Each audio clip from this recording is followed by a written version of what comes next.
On behalf of PhD Chamber of Commerce and Industry, I welcome all the distinguished delegates for celebrating the decade of insolvency reforms. It's a historic occasion when we are celebrating the 10 years anniversary of IBC and NCLT. May I request the leadership of NCLT and IBC committee, PhD CCI, to kindly come on the dais. May I request Mr. GP Madan, Ms. Ranjana Roy Gavai, Mr. Harish Taneja, Mr. Rachit Mittal to kindly come on the dais, please. Mr. Abhishek Anand.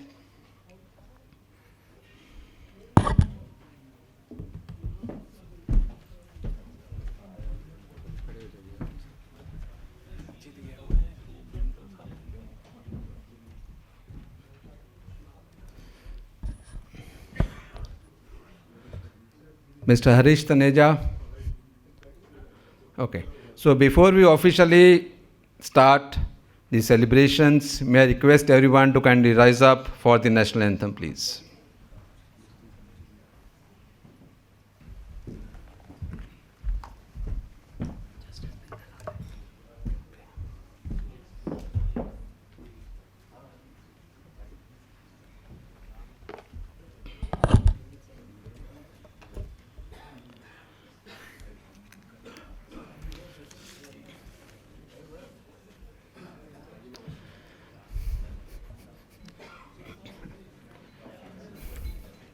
So, ladies and gentlemen, welcome again, honorable judges of Supreme Court, High Court, distinguished leadership of NCLT, NCLT, eminent policymakers, respected legal professionals, industry leaders, esteemed guests, and the media personnel.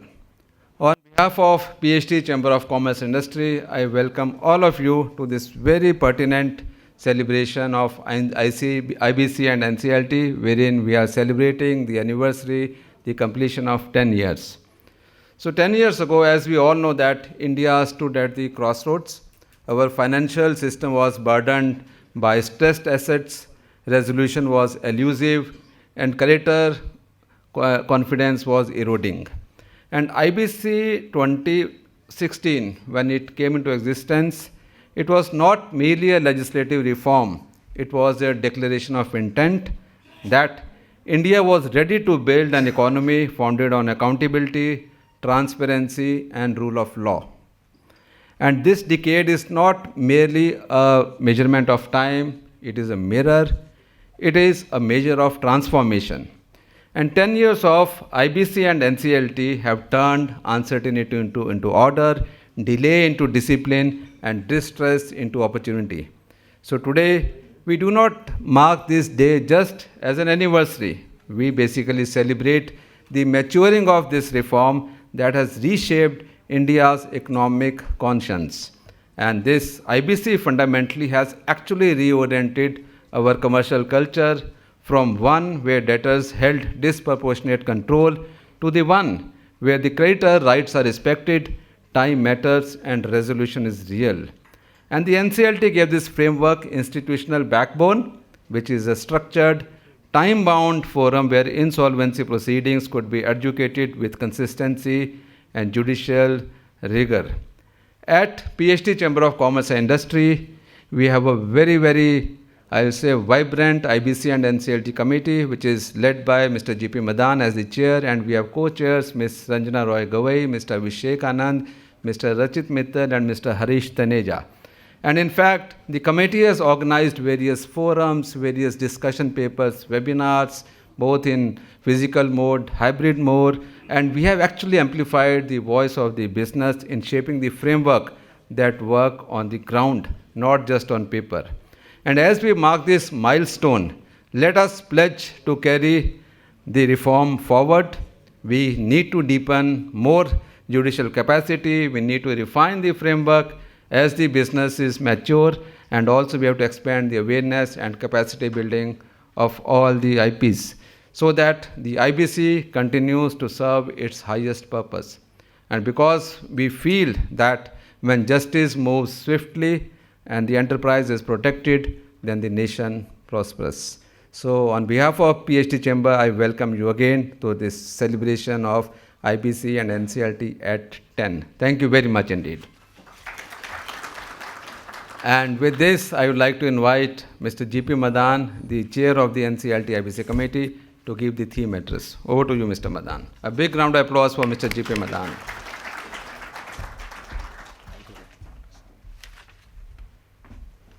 Thank you, Dr. Jatinder.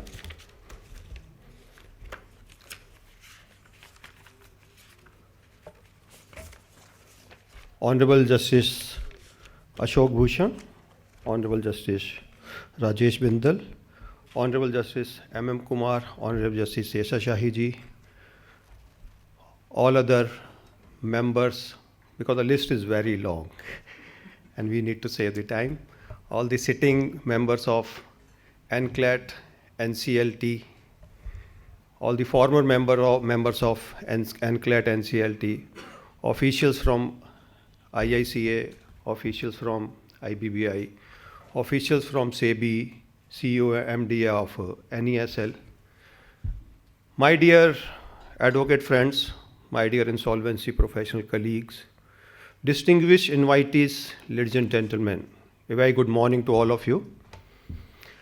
I, on behalf of PhD Chamber of Commerce and Industry, on behalf of my own committee, on behalf of my own friends on the committee, Mr. Abhishek, Ranjana, Harish and Rachit, and on my own behalf, extend you a very warm welcome to this conference, or I'll not say conference, a celebration event on IBC and NCLT at 10.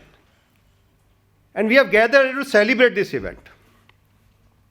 You know, last week when this idea was mooted, we didn't design this program last month or 20 days ago. This idea was mooted last week only, that we must celebrate completion of 10 years of NCLT and completion of 10 years of IBC. When the idea was mooted, very next day we decided, let's go and request Honorable Justice Ashok Bhushan. We requested Justice Ashok Bhushan and immediately agreed to our request. And कहते हैं ना, well begin is half done. The moment he said yes, after that we approached almost everyone in this arena and we received consent from everyone. Thanks to all of you. Now, when we circulated this program, you know, officially the program was circulated yesterday morning only. Before that, it was closed door. जब circulate किया तो कुछ लोगों ने कहा, यार किस चीज़ को सेलिब्रेट कर रहे हो? What is there to celebrate? अब सबका अपना अपना नज़रिया है देखने का. वो कहते हैं ना, जाकी रही भावना जैसी प्रभु मूरत देखी तिन तैसी. But I have seen those days when we had BFR under SICA. I have seen those days when the rehabilitation plans were not coming, and rehabilitation plans were not coming. The BFR, which was teethless at that point in time, sorry to say, they used to recommend winding up, not pass order for winding up, but recommend winding up, and winding up used to go to the respective high court of the state. And then these matters were languishing in high courts. Even till date, many winding up matters under Companies Act 1956 are pending before various high courts. After 10 years of NCLT. वहाँ कोई blame नहीं करता कि ये delay क्यों हो रही है. Here everybody said delay हो रही है. Then what happened? To overcome the shortcomings of this SICA, BFR, and the corresponding provisions in Companies Act 1956, government constituted a committee, Justice Iradi committee, and asked them, yaar, please kuch suggest karo what should be done for this winding up. They suggested, okay, constitute a national tribunal. Companies Act 1956 was amended in companies in the year 2002. Provisions of NCLT were inserted in Companies Act 1956 in the year 2002. But NCLT could not see light of the day because the provisions were challenged, first before Madras High Court and then before Honorable Supreme Court. Honorable Supreme Court paved the way in 2010 and laid down certain guidelines for constitution of NCLT. Now the road was clear for the government. But in the meantime, the government had already decided on the basis of recommendations of Justice Dr. J.J. Irani Committee recommendation that old company law need to be abolished and new company law should be there. So that process was on, and ultimately 2013, the Companies Act 2013 could see light of the day. This also provided for constitution of NCLT and consolidation of entire jurisdiction. CLB to NCLT, High Court merger and winding up to NCLT, SICA and BFR to NCLT. But again, the provisions were challenged before Honorable Supreme Court. 2013 legislation provision.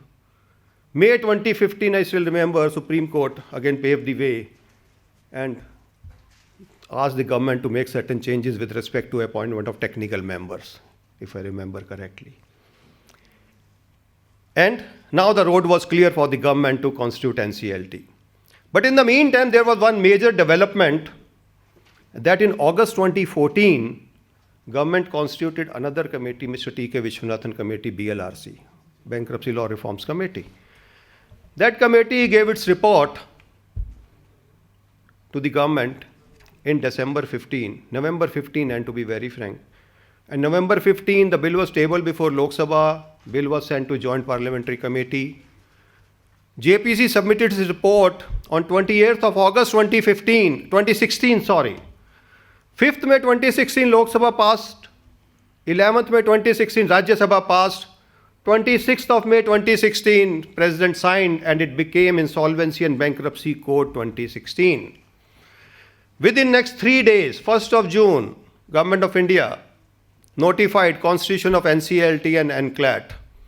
Honorable Justice Ashok Bhushan was appointed as chairperson of Nclt, and Honorable Justice M.M. Kumar, who was earlier chairman of Company Law Board, was appointed as president of NCLT. You know why these dates are important? That 28th May 2016 and 1st June 2016, and today we are celebrating 10 years. Because the government was of the view that because of these two major reforms, India's ease of doing business ranking in the eyes of the World Bank will improve drastically. Because two major economic reforms, NCLT and IBC, 1st June is the cutoff date. Rating is announced in the month of October. October 16, rating is announced. India went up from 131st place to 130th place. Sir, एक point की jump milli. Reason being, World Bank said, you have come out with IBC, but have you notified IBC? Answer is no.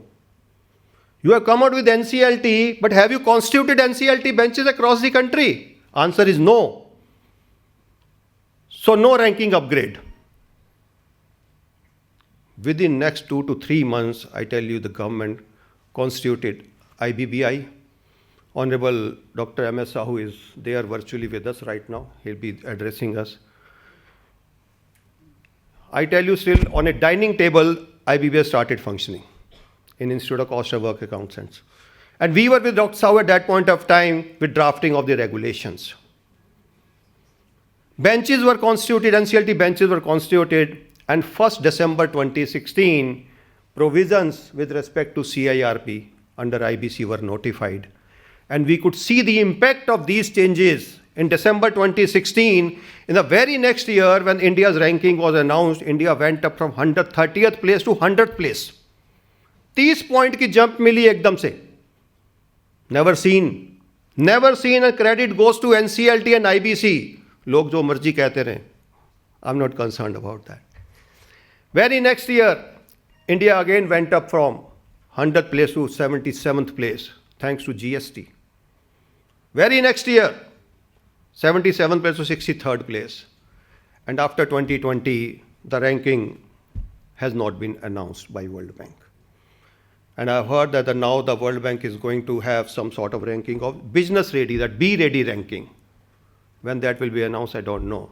But after 2020, India has been at 63rd place, no further ranking has been announced. Now, what is the impact of this IBC and NCLT?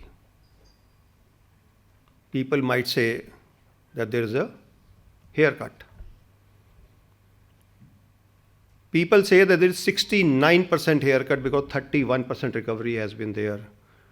And I say 173% recovery is there Because according to me, the recovery should be seen with respect to the liquidation value and not with respect to the admitted claim. Admitted claim comprise of interest, interest on interest, penal interest, damages and blah blah whatnot. Even recently, Honorable Supreme Court said in Earth Infra case, please reduce all the charges, yaar. Have come out with a genuine claim. Then, after constitution of NCLT, immediately the additional burden was given to NCLT, that was with respect to the adjudicating authority.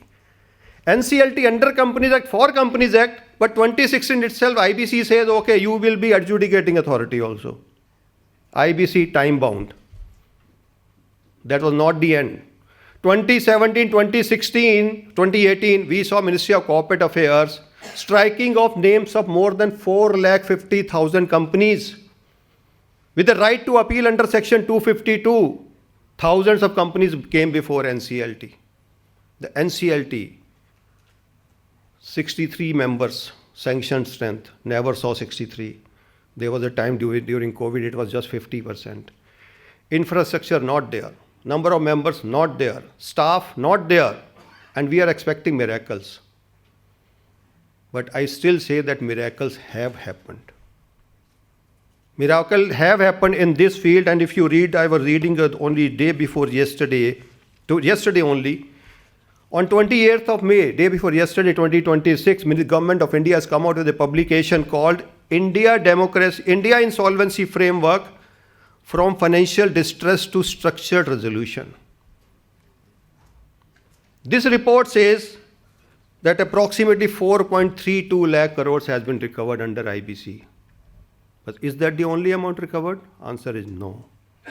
More than 30,000 applications have been withdrawn before admission.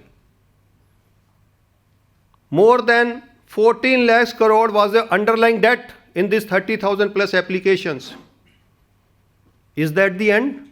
That's also not the end. Nowadays, insolvency professionals are literally crying कि काम नहीं है हमारे पास, काम क्यों नहीं है, कोई fresh applications are not coming. Fresh applications क्यों नहीं आ रही हैं? Because there is no default.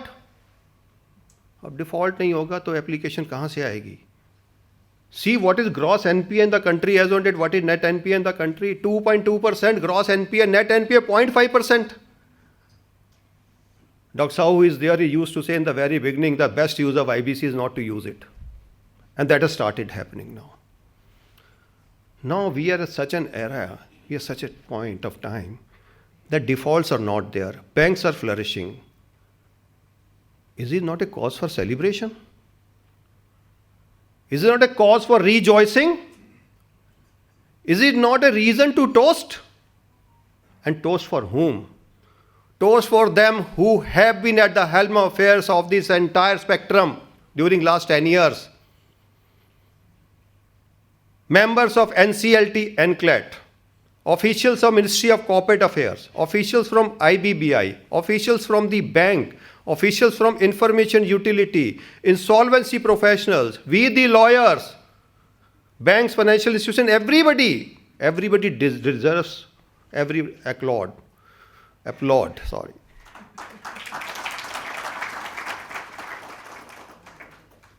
Therefore, friends, that was the reason that we decided that we must celebrate. We must celebrate 10 years of NCLT and 10 years of IBC, and that is the reason we are here.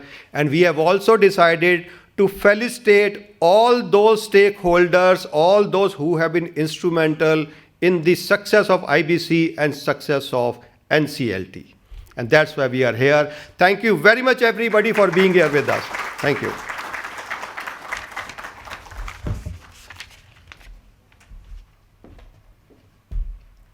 Thank you very much, Mr. Madan. In fact, I was thinking as if I'm sitting in a class of the probationary offices of civil servants and attending a course on NCLT and IBC. Thank you very much, Mr. Madan, for giving a very, very comprehensive overview and a 360-degree helicopter view, I'll say aerial view of NCLT and IBC, and also the reason to rejoice and to celebrate. Thank you very much. In fact, we have some of the distinguished speakers who have joined us virtually. To start with, I will request first of all, Dr. UK Chaudhary, Senior Advocate and President NCLT Bar Association. Sir, kindly come on the screen and please share your thoughts, your views with the august audience. Over to you, Dr. Chaudhary.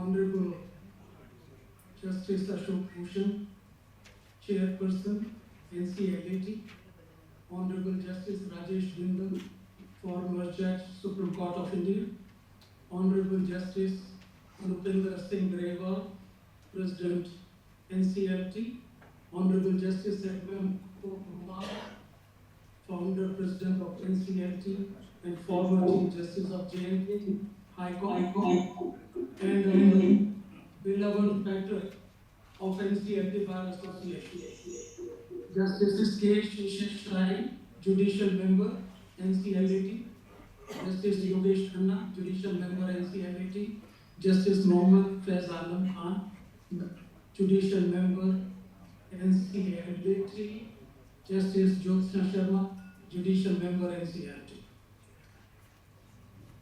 Distinguished guests present and the past members of NCLT, invitees, senior advocates, other professionals, ladies and gentlemen.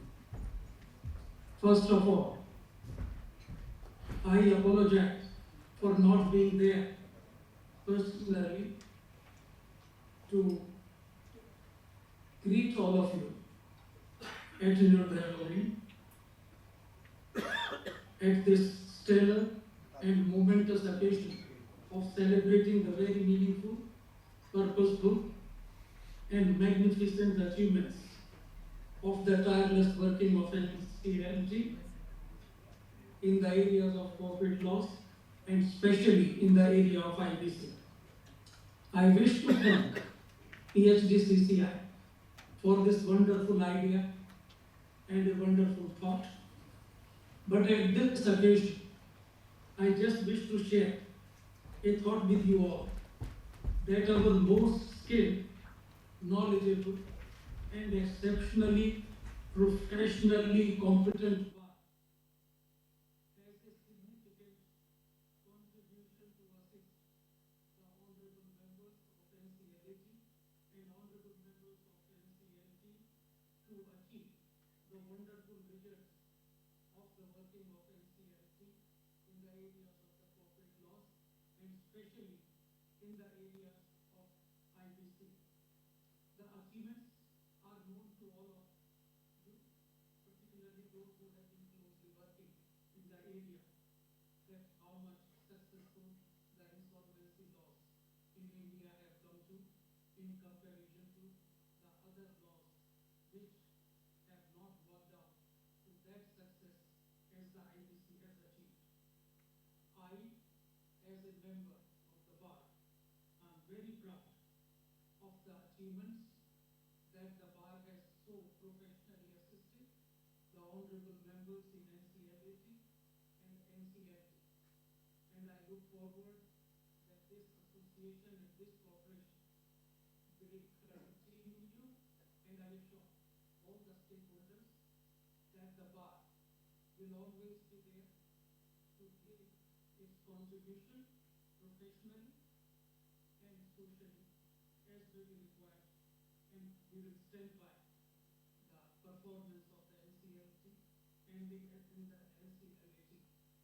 The only other point that I would like to share is that it is the time for all of us to join hands and press on the government that we have always been lacking in the appointment of members, not reaching the idea that there should be sufficient members to hold not only the 28 or 29 courts in NCLT and 5 courts in NCLT, but we are looking for a more larger expansion if the expeditious disposal of the cases and the meaningful achievement has to continue.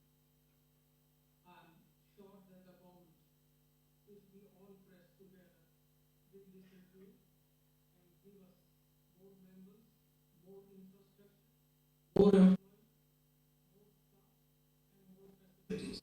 Thank you very much.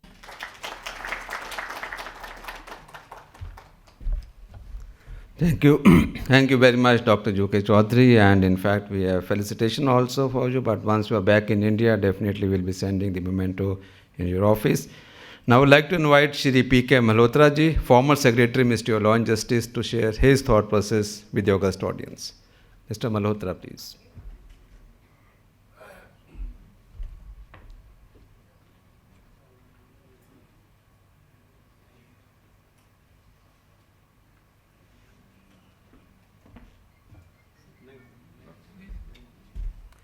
Now, I would like to invite Dr. M.S.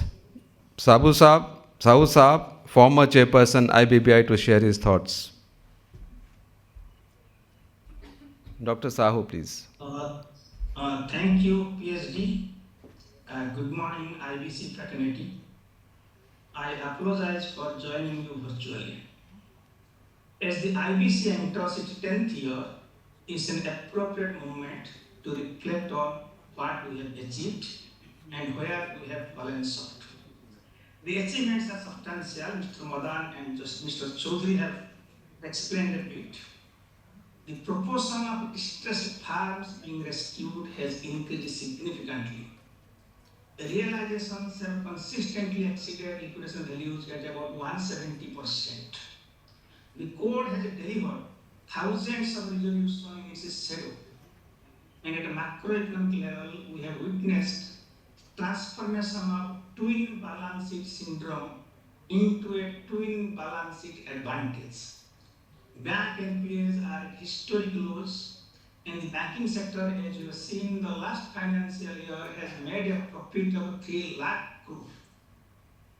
These achievements belong to the entire IBC system, and I congratulate all 4 pillars of the framework: the IBBI, the insolvency professionals, adjudicating authorities, and information utilities. I would like to have special compliments to insolvency professionals and the registered valuers, the unsung heroes behind this success. It is they who build operational capacity case by case, often in most difficult circumstances. They frequently faced hostile promoters, relentless litigation, reputational attacks, and at times threats to their personal safety and even their family members I am aware of, while preserving the assets and keeping distressed enterprises alive. In fact, the sufferings the IBBI and CLT we all have gone through is much less as compared to the sufferings insolvency professionals themselves. IBC could of course have done better. Timeline remains the court's most visible weakness. A process intended to conclude in months stretches into years.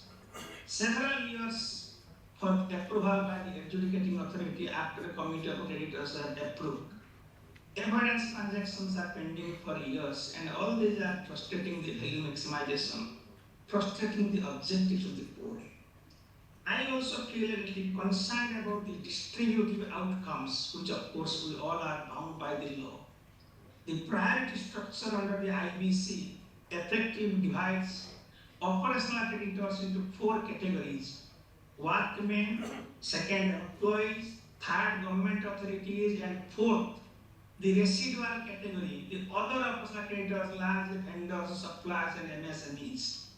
So in the liquidation waterfall, as you know, something falls below water, falls to the next level, only after the people seated in the higher lanes are fully paid.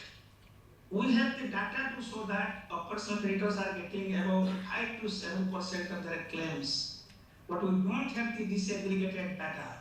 If you consider the entitlements or the realizations by workmen, employees, and government authorities who rank higher in hierarchy, they are obviously realizing on average more than 7 or 8%, and therefore it is reasonable to infer that MSME vendors and suppliers, who are the large category of operational creditors, on average, they may be recovering as little as 1% or so of their claims, and this should concern all of us. The most ambitious promise of the board remains largely unutilized, unrealized. Part 3, dealing with the insolvency resolution of insolvency individuals and partnership firms, remains unimplemented after a decade. As a result, the failed entrepreneurs continue to carry the burden and stigma of failure indefinitely, while the promise of a genuine economic restart remains only aspirational. The troubling aspect is that it is not that these deficiencies exist. It is that we know the solutions, but the progress in implementing them has been painfully slow. Let me just illustrate the economic cost of inaction through one single data point. We know the proportion of companies rescued through resolution plans has increased from about 16% in 17-18 to 48% in 25-26. This is a remarkable achievement. It reflects so many things, including from parliament, courts, instrument maturity. Everyone has contributed to this, and the rescue rates have improved, but the recoveries have consistently declined. Of the 1400 plus rescues, only 8 transactions account for more than 50% of the total realization. If I remove these outliers and I measure the realization through what we do by an interquartile mean of recoveries relative to liquidation value, that has gone down from 158% in 17-18 to 130% in 25-26, and this decline of about 28%, a deadweight loss converts into tens of thousands of crores, which has been taken by the banks and ultimately the taxpayers. So we are rescuing more companies but extracting less value from each such rescue. Delays have increased dramatically. The very fast resolution plan, the scenario the way all of us are familiar, we completed in 190 days. But probably then we will learn how to game the system. Today resolution plans take on average 860 days as per the IBB's latest data, and you know this delay is economic destruction. Every additional delay erodes customers, employees, contracts, supply relationship, market relevance, and therefore recoveries inevitably decline. Another important aspect is that the percentage of companies rescued has increased substantially, but the percentage of stressed assets rescued, measured by value, has not increased in the same proportion, indicating that the rescue is coming, driven mostly by smaller firms, while larger and more complex distressed assets continue to struggle to find the rescue pathways. The possible explanation again is the prolonged uncertainty. Serious investors, they are understandably reluctant to commit substantial capital to a process where the approval may take many years, and by the time the approval arrives, asset quality, market conditions, business perspectives may have changed, but the resolution applicant has little option to go back. And this is drying up the resolution plan pipeline and singularly responsible for declining value realization. So to me, the challenges before us in the next decade are to preserve more value, improve recoveries, reduce delays, unlock value trapped in avoidance proceedings, ensure fairer outcomes across stakeholders, and create a viable rescue pathways for larger stressed assets. Only then the IBC will fully realize its promise as an instrument of efficient economic renewal. Thank you, please. Thank you very much, Dr. Sahu.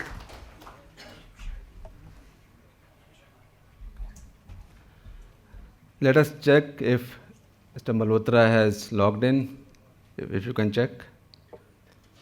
Yes, please, I am online. Right, sir. And I'll request in the interest of time to kindly adhere to your deliberations for 5 minutes only. Thank you very much, Mr. Malhotra. Over to you. Okay. Dear friends, congratulations to PhD Chamber of Commerce and its whole team and all the distinguished participants for celebrating decade of insolvency reforms.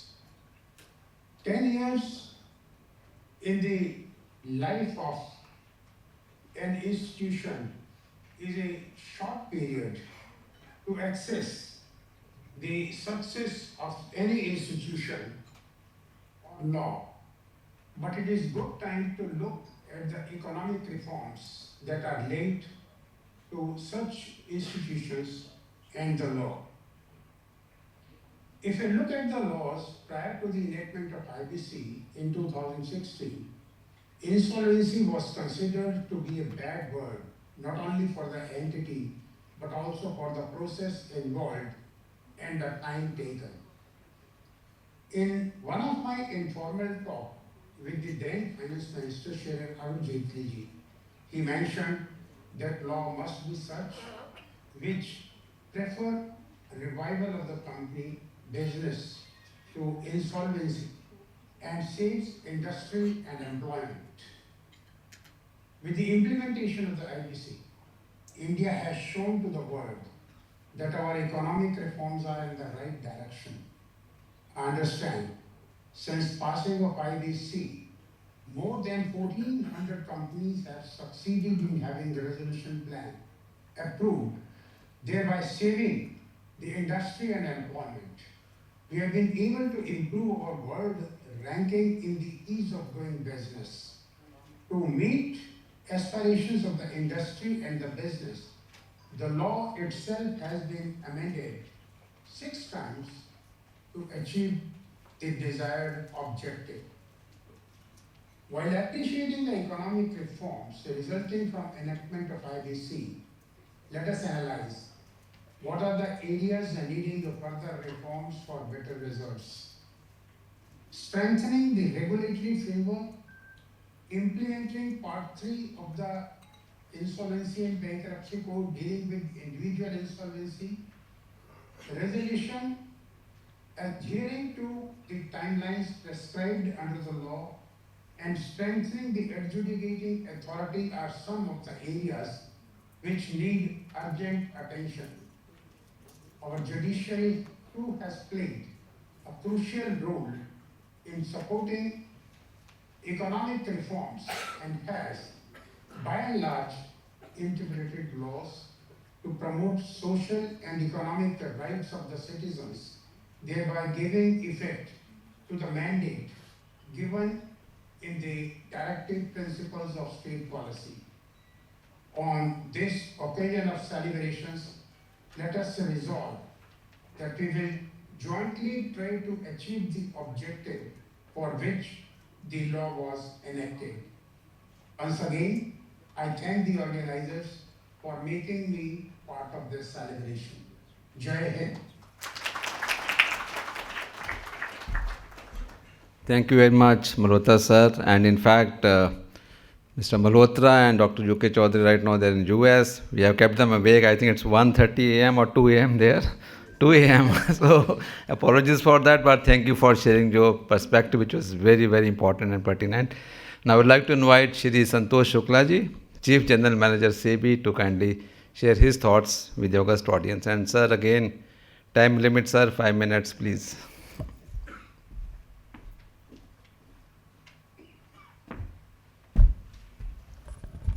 Very good morning, and thank you, PhD, for inviting me. Respected NCLT and NCLT judges and members, respected officers of the government and IBBI, and all stakeholders of the IBC. I am really very thrilled to be part of this celebration, though I have contributed very little to the system. I was working in IBBI only for 4 years. Thank you, PhD, for giving me this chance and opportunity to share my thoughts. The achievements and the pitfalls have been shown by the earlier speakers. I'm not going to go into that.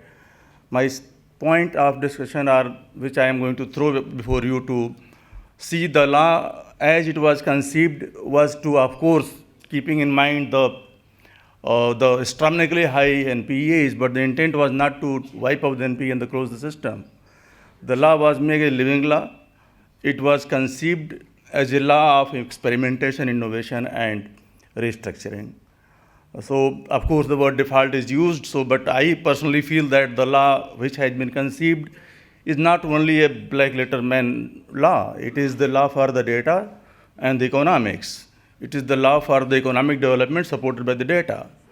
So the person sitting in this room that is why given the collective responsibility to take forward the very objective of the code, and that is written in the long title. So my thought is that if any action, whatever these stakeholders who are really collectively responsible for the growth of the system, they must keep in mind the object of the code first, and then see how best we are able to achieve that. The data, of course, is supporting very good result, but I think we need to not be very complacent. The 10 years is just a just a milestone. Good luck to all of us for the future, and very great achievement, and congratulations for that. But we need to think through that what best we can do for the system. I personally feel that though default is used, but if we think through and find the way for the restructuring of the corporate firms which are really in distress but they are not defaulting, can we do something for them? There is no law, of course, except for the RBI system, but I think the IBC can give a better solution. Is it really a right way to resolve every firm by a common legal system, the common regulation, common law? Can't we think of sector-specific resolution mechanism? Whether a manufacturing company can be resolved in the same way as a air company or vice versa. We already faced the consequences in the Go Air and the Jet Airways that we were finding difficult to resolve them. Of course, thanks to NCLT and SLT, they found the way. But I think those points are giving us opportunity to think through that can we think something better and something new? Can we innovate? And Supreme Court time and again said, this is law of experimentation and innovation. You keep on experimenting, you cannot be fitting every case in a one-size-fits-all situation. My view is that I think we need to think for the growth of the law as well as for the growth of the economy. Law cannot be left by saying that the defaults are not happening and insolvency, of course, the best use is that you don't use it. But best use that you use it for restructuring and reorganization. That is my view. Thank you very much.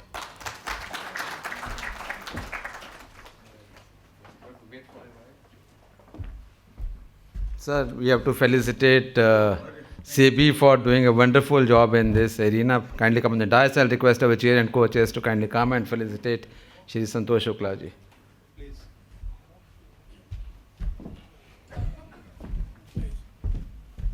Thank you, sir.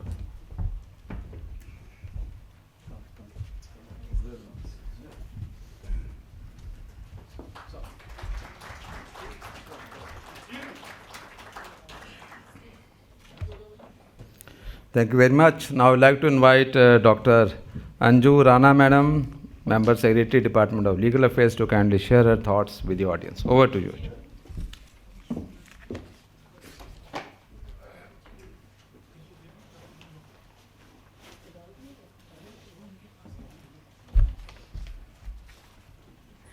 Good morning, everyone. Honorable Justice Ashok Bhushan ji, all the other dignitaries present in this conference hall, Mr. G.P. Madan, Chair, Nclt and Ibc Committee, respected members of the Insolvency and Banking fraternity, ladies and gentlemen. Good morning, each one to you. It's a pleasure to be here on this momentous occasion, marking 10 years of Insolvency and Bankruptcy Code and the journey of National Company Law Tribunal. When we look back at the last decade, I think one thing becomes very clear. The IBC was not just another legislative reform. It changed the way India looks at the businesses. Before the IBC, India's insolvency framework was fragmented, slow, and uncertain. The code sought to change that by introducing a structured, time-bound process focused on accountability, resolution, and value preservation. Today, when we discuss IBC's success, I personally believe that the most significant contribution of the IBC has been behavioral. It introduces seriousness into credit culture and strengthened confidence in India's business environment. The role of NCLT in this transformation deserves special recognition. Any reform is ultimately judged not only by the law that is enacted, but by the institutions that implement it. The tribunal has played a certain role in shaping India's insolvency ecosystem.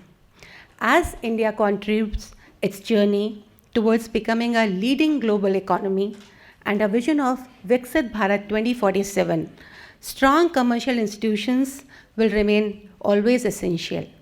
I congratulate PHDCCI for organizing this important event and bringing together key voices and stakeholders who have contributed to the evolution of India's insolvency framework. Thank you. Jai Hind, Jai Bharat. I'll request my team to kindly bring the memento on the dais.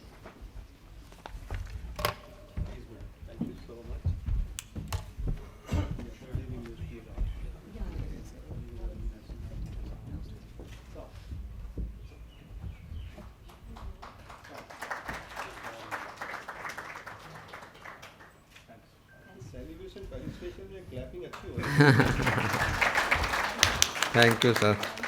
Now I'd like to invite Shri Rajneesh Kumar ji, former chairman, State Bank of India, to kindly come on the dais and sir, share your perspective.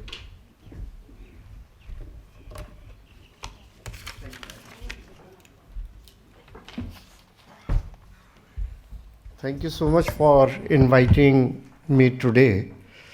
And I can say that I am one of the happiest person because of what happened in 2016.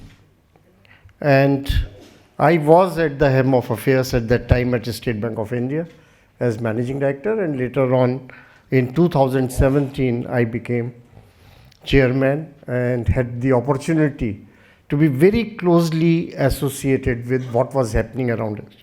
Believe me, if it was not for Honorable Supreme Court of India, Reserve Bank of India, Ministry of Corporate Affairs, there were so many vested interests who would have liked to see that this gets buried under the earth. But fortunately, for the banking system, for the country, for its economic system, they could not succeed in their design. There have been many criticisms of IBC.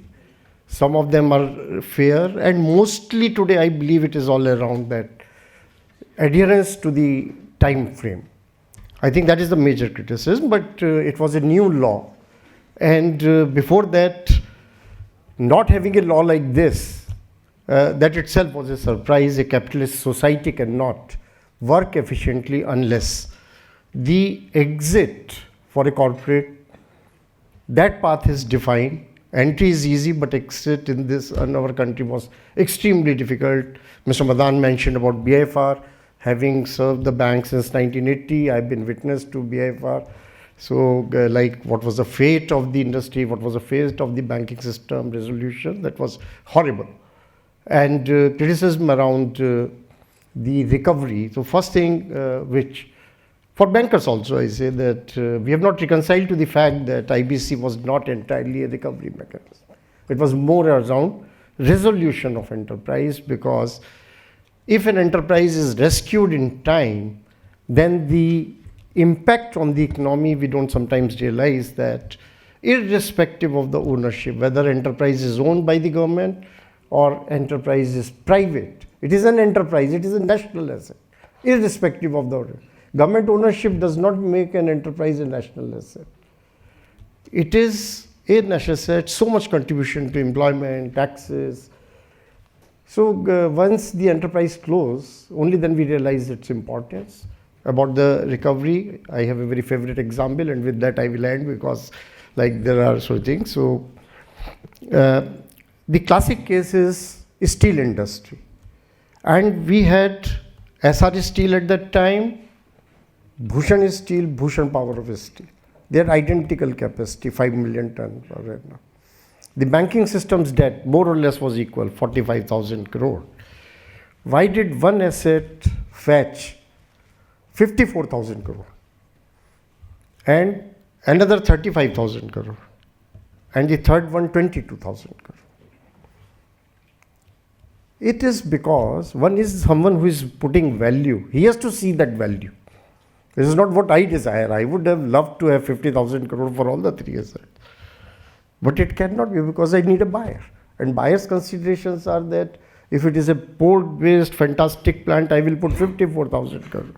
Lakshmi Mittal is not an easy person who will put out just like that and put a check of 54,000 crore. He saw value in it.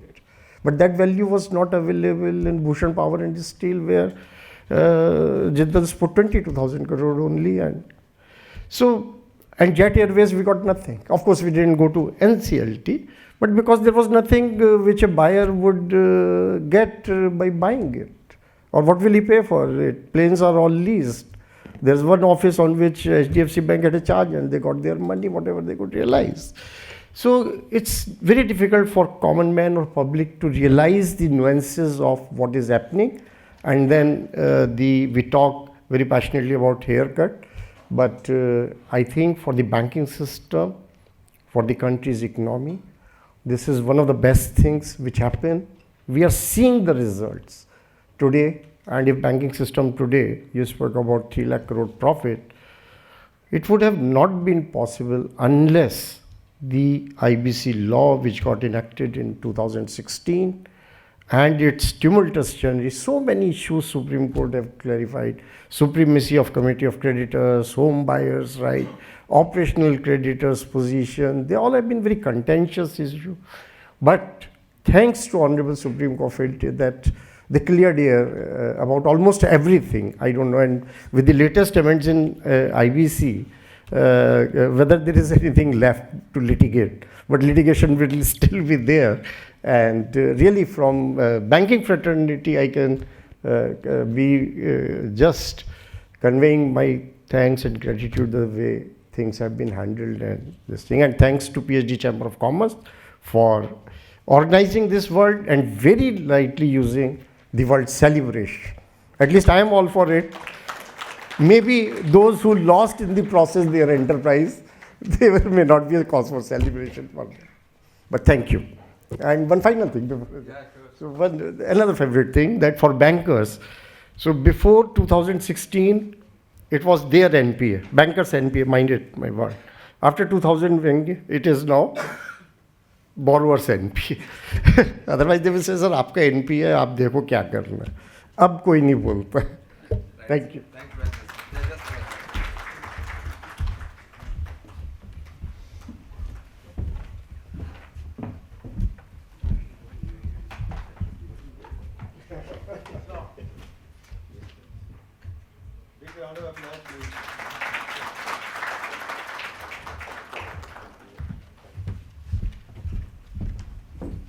Thank you very much, sir, for adhering to the time, and I request again all the speakers to kindly adhere the time frame of 5 minutes. I'd like to invite Gopal Krishna Agarwal ji, the economist and national spokesperson BJP, to kindly share his thoughts. Over to you.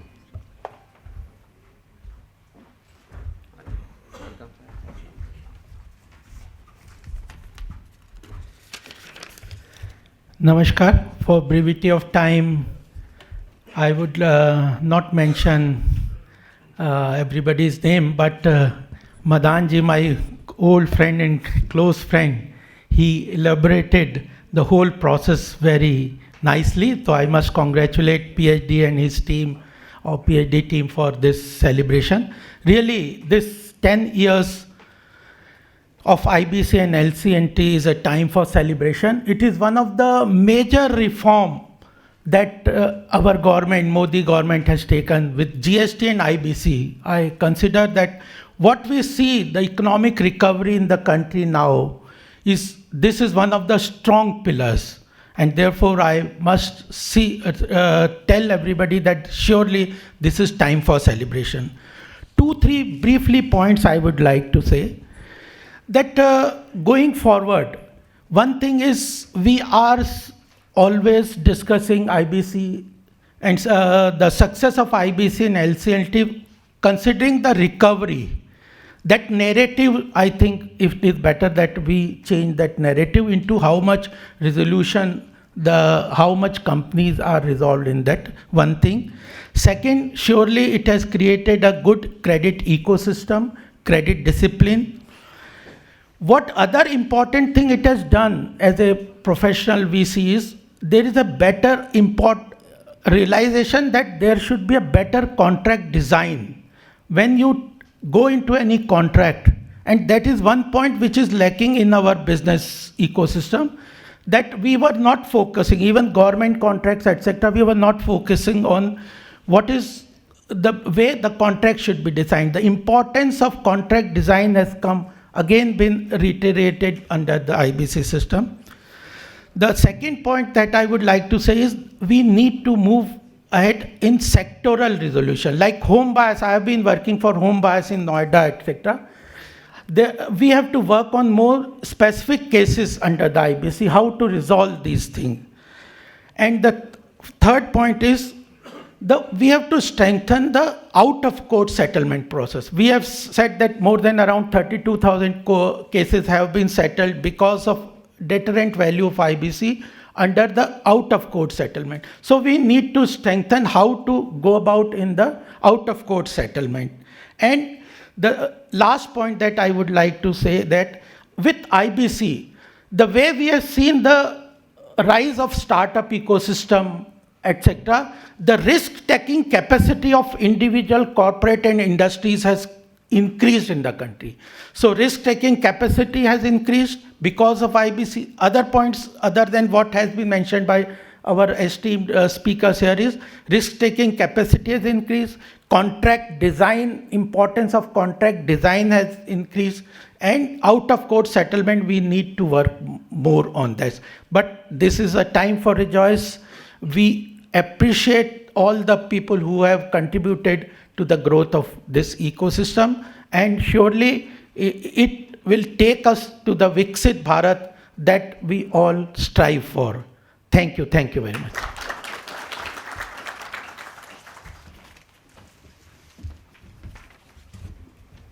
Thank you, brother.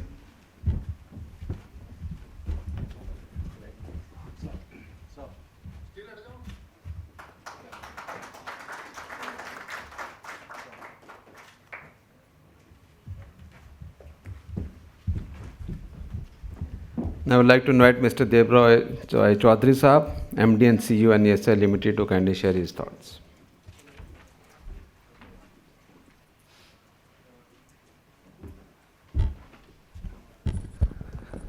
Respected Shri Ashok Bhushan ji, respected Shri M.M. Kumar ji, distinguished members of the judiciary and NCLT. There are many ways to assess IBC's success, but one parameter I'd like to talk about, which Madan Saab mentioned, 32,000 applications worth 14 lakh crore resolved before admission. There are two significant aspects to this. Earlier also, such negotiations would happen. But today, there is a change in debtor behavior, and that's why these discussions have become more meaningful and more fruitful, and debtors are more amenable for resolution. Second data point, Dr. Sahu mentioned during CIRP, operational creditors who are MSMEs get only 1% of the dues. If applications are withdrawn before admissions, it is the MSME sector who benefits the most. NESL plays a very important role. If there is a default by a debtor to one creditor, all creditors come to know about it. If an application is filed by one creditor, all creditors come to know about it. So there is reduction in information asymmetry. And finally, NESL also has this record of default. Over the years, we have made it extremely robust.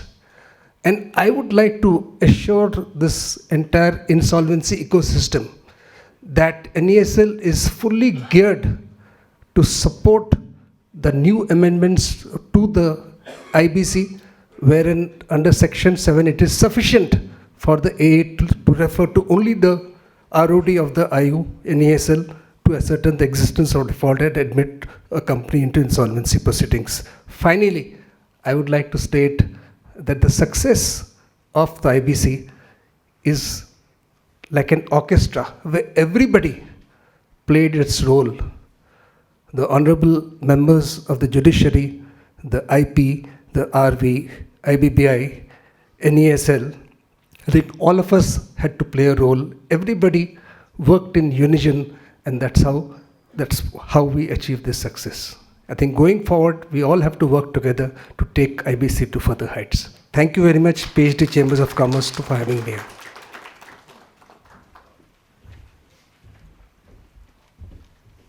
Ladies and gentlemen, a pleasure in sharing that last month, PSD Chamber of Commerce and Industry has entered into an MOU with NESL to create awareness and advocacy of this information utility, particularly for the benefit of MSME sector.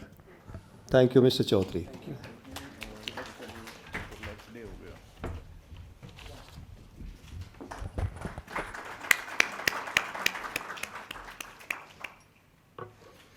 Thank you very much, sir. Now I'd like to invite Shri Ganeshwar Kumar Singh, Member Secretary BLRC and Director General and CEO IICA.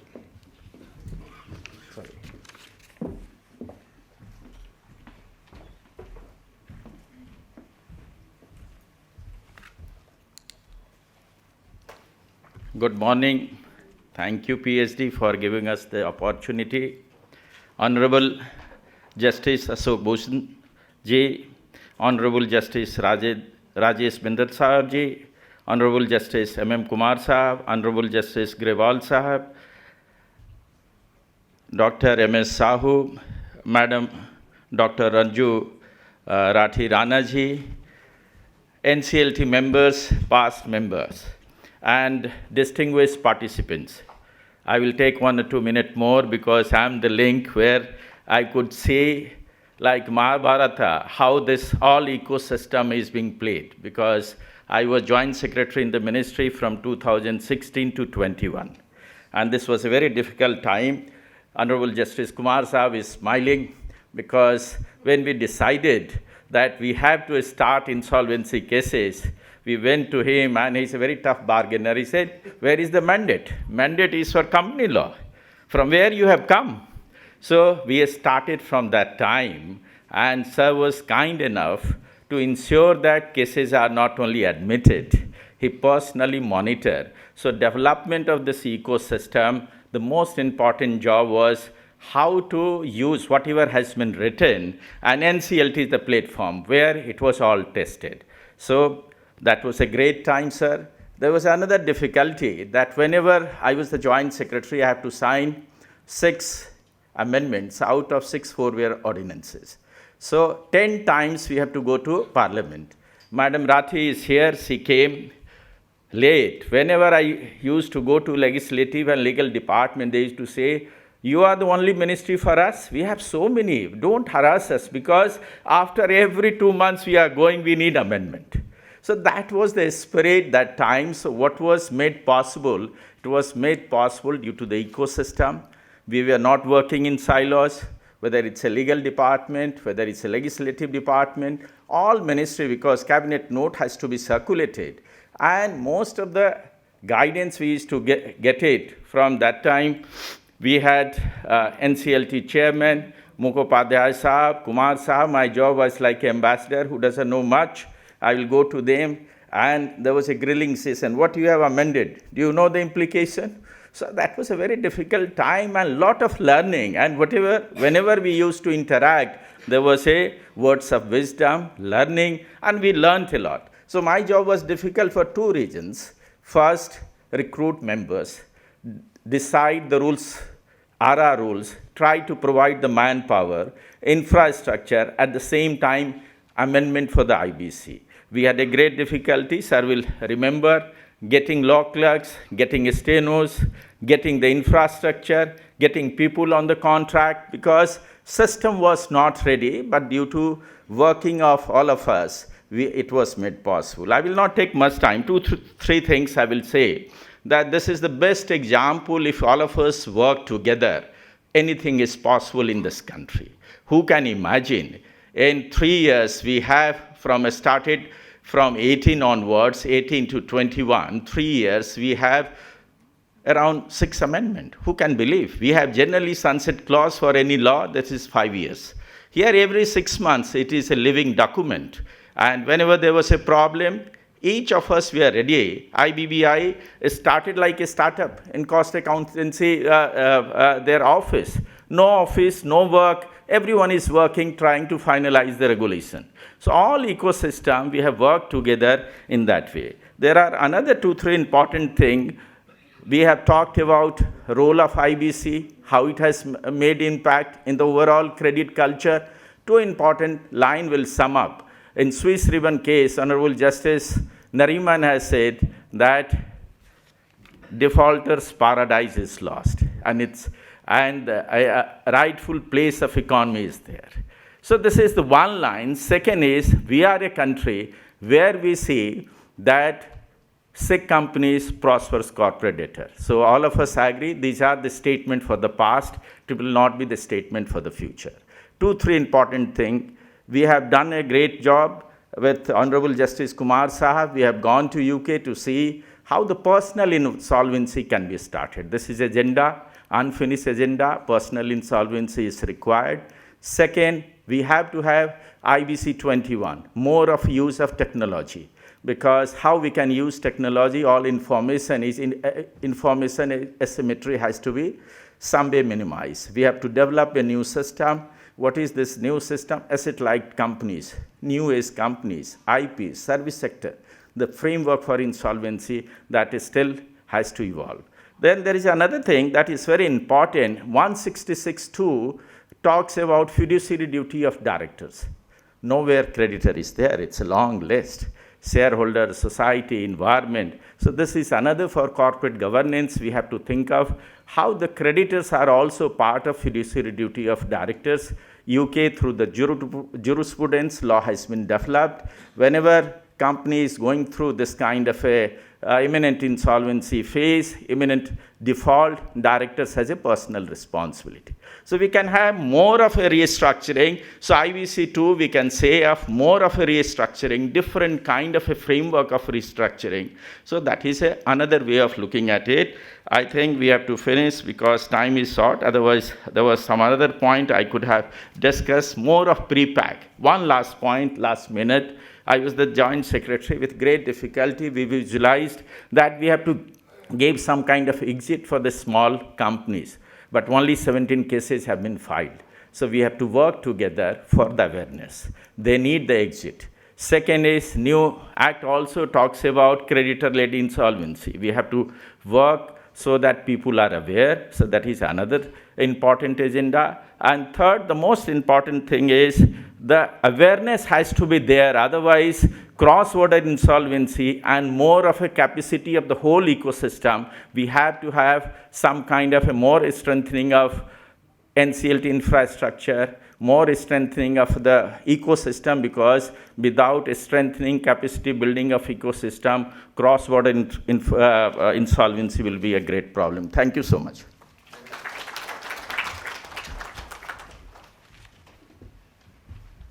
Sir, you talked about 6 amendments in the code so far, but in the regulations, we see 6 amendments every year in the regulations from IBBI.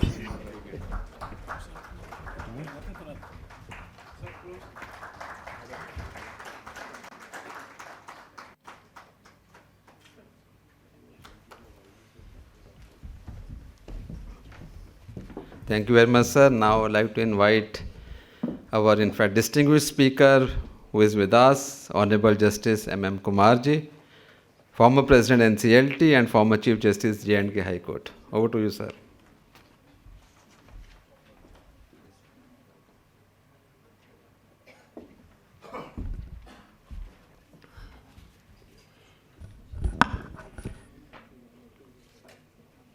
Honorable Mr. Justice Ashok Bhushan, Chairman NCLT, Honorable Mr. Justice Rajesh Bindal, former Judge Supreme Court of India, members NCLT, members NCLT, former member NCLT and former members NCLT,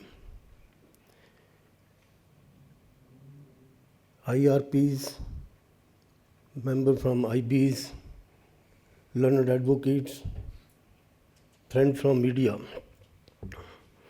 I'm sorry, because of paucity of time, I am not able to take everybody's name, although I can see many identifiable faces in the audience, being my former colleagues in the NCLT.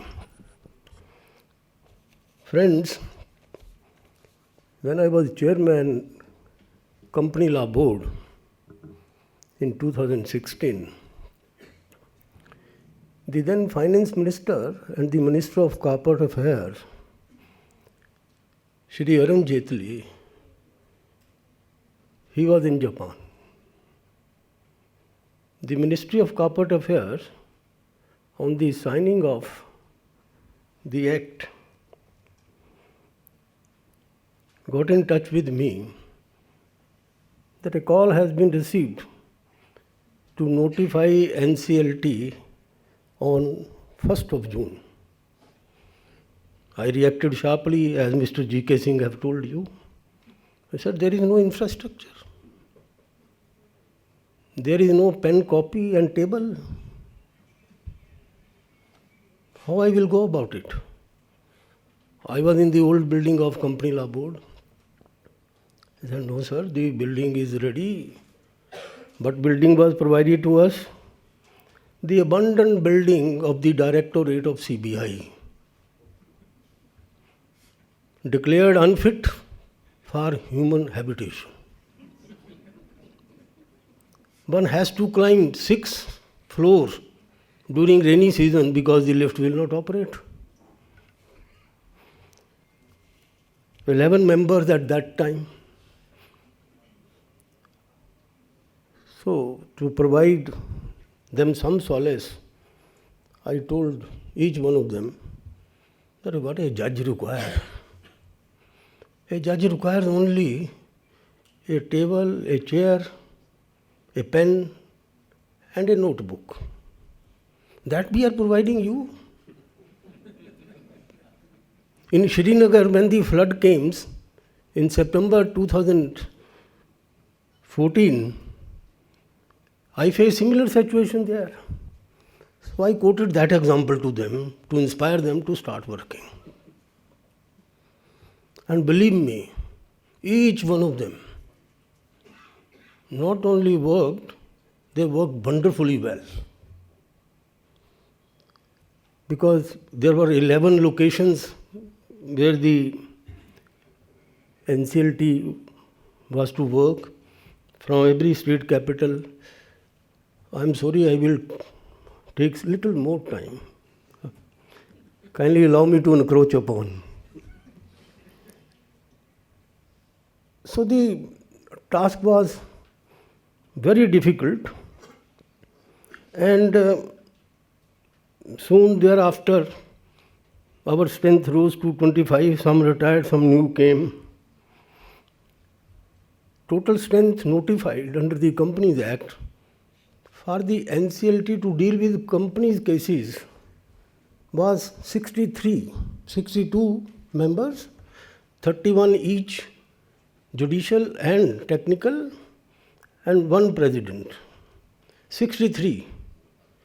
But as I have been told by Mr. Madan, never ever it was 63. That too for the Companies Act only. And soon thereafter, all cases from High Court were to be shifted, and we started the process of shifting the cases. Then IBC was notified, NCLT, adjudicating authority, was notified. Extra burden, no increase in members, same 63. Huge additional work. So the question arose, how there was pressure. Why admission is getting so late? It must be in 15 days of filing of the Section 7 application. I said, where is the information utility functioning? Information utility was not in sight at that time. It was a great facility for the NCLT to see the default that it has been verified by the information utility. Then they wake up, Mr. Chaudhary, who is here, he started taking rounds of NCLT so that he may keep in pace with our requirements. But slowly and steadily information utility improved and they started functioning. There was idea of separate benches, IBC benches separate, company law benches separate, floated, eschewed. That idea was eschewed because my objection was that how can you distinguish between A member, B member, who should be sent to IBC member, IBC bench, and who should be sent to? All those developments have taken place. But the one thing is there, 11 lakh crore was the NPA which was propagated during those days. And with the advent of IBC, we were able to resolve by 2020 more than 4 lakh crore. That was the great success, and the ease of doing business rating in the World Bank and other world bodies drastically went up. And that was a very comfortable, Mr. Madan has already told the data. And in recognition of that, because Singapore has notified IBC a year before us, in 2015, and we were recognized by an independent body, a journal called GRR, and that is a body which is based in England, London. They recognized IBC, National Company Law Tribunal, making most improved jurisdiction by precedents and judgments. This was the citation, and there was celebration on that occasion also. So friends, one thing which I would like to emphasize, you have talked about MSME sector, various speakers have spoken about MSME sector. We have brought in pre-pack for the MSME sector, and it has also been shared by some speaker that only few cases, 15, 16, 17 cases have been filed so far. MSME sector has suffered setback for one reason. That setback is because the threshold from 1 lakh rupee to 1 crore rupee has been increased by making amendment in the proviso to section 4. MSME sector, their dues are something like 10 lakhs, 20 lakhs, 30 lakhs, 40 lakhs, far less than a crore of rupees. If you study IBC English law, even today, 100 pounds is the threshold. When we used to sit in company roster in the high courts, the threshold used to be 1,000 rupees. 1,000 rupees, 233E, Old Companies Act. So this raising of limit to 1 crore has given a blow to the MSME sector, and in substitute, what we have given, you remain in possession pre-pack. And firstly, they are not aware. Their awareness is not there. Only 17 cases, I have been told, have been filed so far. So if you remove the threshold and bring it back, you kindly judge who is the insolvent, a person who is unable to give a lakh of rupee or who is unable to give a crore of rupees. Who is insolvent? Better insolvent to qualify.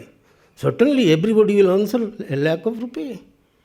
So the criteria to judge the ability to pay a crore of rupee by increasing it in so many folds, and it happened during COVID. So therefore, I would request that somebody should apply its mind and roll back these reforms to give comfort to the MSME sector. Because our Prime Minister repeatedly have said that MSME sector contribute 52% to the GDP of country. And if that is the case, then legislator, not even legislator, it is a delegated power given to the government under proviso to section 4. So if this is amended again, I think there will be a lot of relief to the MSME sector. I am grateful to PhD Chamber of Commerce because from this platform I have attended many seminars. One seminar which I attended long back, where I said that the IBC is a lollipop in the hands of the home buyers. So it sparked such a controversy that law has to be amended. Section 5, subsection 8, explanation was added to make home buyer as a financial creditor. So that was this is the contribution of PhD Chamber. PhD Chamber has been inviting all the stakeholders and making difference in the system to improve it further and further.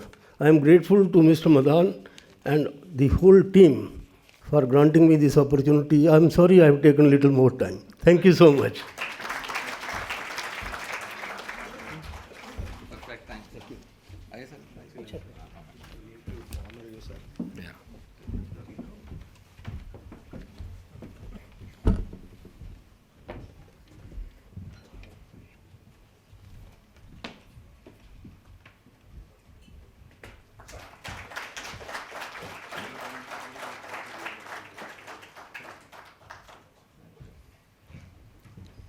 Thank you very much, Kumar sir. Thank you very much.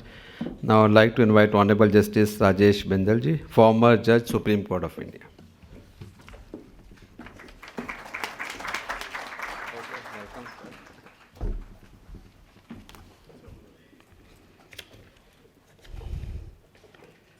Very good morning to all present here. I think names have been taken a number of times, and seeing the shortage of time, I should not repeat the same, and in repetition there is always chance of error, unless you just copy it, and I adopt that mean that copy and paste here. I think you have heard all the experts earlier, and finally my elder brother Justice Ashok Bhushan, who is the chairman of Nclt, he is also dealing with this subject. I am only the layman here, misfit a person here. And I think since morning I am sitting here, I have learnt a lot about this, the intricacies, the experience from the very beginning, the teams, the people who had been working for the enactment of this, and the initial troubles, as brother M.M. Kumar shared, that no infrastructure, dilapidated buildings. So this act is meant for taking away the dilapidated structures, dilapidated businesses. So this is what he had done in the beginning only. And this was shared by Mr. Madan in the beginning, that we have achieved a lot. I think the logo is there, IBC Nclt at 10. And the people with law, I think they know what is Das Numbri. So this act has worked like a Das Numbri, a terror basically, if you say. It's not a borrower's paradise now. So the time has gone. But one fact which is there, which I learned, is that it's a teamwork which has worked. Otherwise, we all see in government system or different platforms, they all work in silos. And that's why you don't get the results of anything. As we see in the cricket match also, if the team wins, they say, my boys played very well. So this is here, I think nobody is taking credit to himself. And that's the good part of it, that everybody just played his role. And the achievement is there, we are all seeing. And if you talk about the achievements, I think I was just seeing few of them because I had to study for that. MSME, yes, it has a great role to play in our industrial sector in the country, which I read. Indian economy was, I think, fourth few months back, but had come down now because of certain reasons. Value of dollar and maybe the exports were affected. I think I read the Harvard study that in 2028, again, Indian economy may be the third one. This is what their projection is. But in the purchasing power, parity is third in the world because we have the large population. And we are talking about Viksit Bharat 47. And again, there also it has to be the teamwork which can work, not the individual. Anybody can't do it. Entire country will have to work. Economy, we are seeing the robust, we are seeing the collection of taxes going robust. Even in the COVID time, immediately after COVID, there was, I think, robust collection of taxes. Maybe the mindset people have changed now, that you need to be more compliant instead of evading the taxes. Artificial intelligence or the IT part also has played its role, which is required, I think, as is shared in this, that technology is also required to be used in this era now, in this system. If you talk about, I was just reading, because little interest I had in the tax side, that in the income tax, few assessees were claiming house rent as the expense. When they mismatch, when they match this with the person who should be the recipient, there was no receipt shown. All fake PAN numbers were given, or the PAN number of people who were existing who were not showing. Similarly, they say the agriculture income, the people are not owning any inch of land, but the agriculture income is shown, or the fake ITCs or cash transactions. There are a lot of examples for that. This act is to deal with the companies who go sick. But why the companies go sick? There may be some genuine disputes also, like the war is going on. Now there may be effect of the export, some receipts are not there, genuine difficulties, or some recession is there, like COVID was there. I think in that, the people who are in the business only, in that business, can be the best persons to resolve, because they know the realities. These all cases should not come to the court, because they should try to resolve it. But there are persons or the corporates, maybe by way of design or something, they plan to commit default only or to cheat the financiers. They have to be taken care of. And if you see the earlier system, we know the civil suit or Winding Up Companies Act or DRT or SURFACE, commercial courts are also there. SICA is also there, was there, not there. And one experience I can share of SICA, we had recently dealt with before retirement a case where the first recommendation for winding up was in 1987. And the matter up down was pending, we disposed of in 26. So this was SICA, we all know, how it was being misused as borrower's paradise. But the positive part of this act, which I saw, was 2016 it came. They say in 2018 the liquidation was of 70% cases and the resolution was of the 30%. The data changed in 24, the liquidation is 45% and the resolution is in 55%. So that shows the positive part, because the attitude is, or the mindset is, that you need to resolve it and see that the unit works, because closure is not in interest of anyone. Then recovery part also, they say through the court it was 4.38 lakh crores, and negotiations, as I said, the withdrawal was there, 30 lakh crores. That's a huge thing. Then the percentage of recovery also, pre-IBC it was 20 to 25%, they say, and now it is 30 to 35%. So recovery has also improved, but there are other things shared, that how you have to calculate this. This is all jugglery basically. People will not understand, the accounting people will make all balance sheets look very healthy. So this is all there. But in some cases, I think the lenders are also to be blamed. I still remember an example which came to us in Chandigarh when I was there. A loan was given by the State Financial Corporation. Earlier, that used to be there. That was another thing, Section 29 of the State Financial Corporation Act. The company was totally non-existent, means the company on paper was there, the industrial unit was not set up at all. It was a barren land and the loan was given of lakhs of rupees. So this is what was happening. So somewhere the lenders are also responsible for it, for not taking proper securities and all that, or multiple securities. But I read that market cap of the industries which have been revived, previous to this was 2.80 lakh crores, which later on became 9 lakh crores. So that is the improvement. That shows the industry started working. The employment also increased about 200%. And the NPAs decreased from, I think, 11% in 2018 to 2% or something. That also may be jugglery, but still, improvement is there. You may not be to that extent, maybe some window dressing in the accountings, but still, improvement is there, as has been shared by Mr. Dinesh, the chairman. The bank's balance sheet, the profit you are seeing, so that's the positive part of it. Some new amendments are there. I think these will take care of many issues which may come. But one thing which I also did not know, I came to know yesterday only when we were having discussion with Mr. Madan, the National E-Governance Services Limited. That's, I think, a unique step, because we are taking digital India we are talking about, and maybe unique, I don't know whatever it is there or not there. That I don't have that idea, I did not research it. But this is a unique step that you know that which is the company in default, the borrower in default, anybody can know it.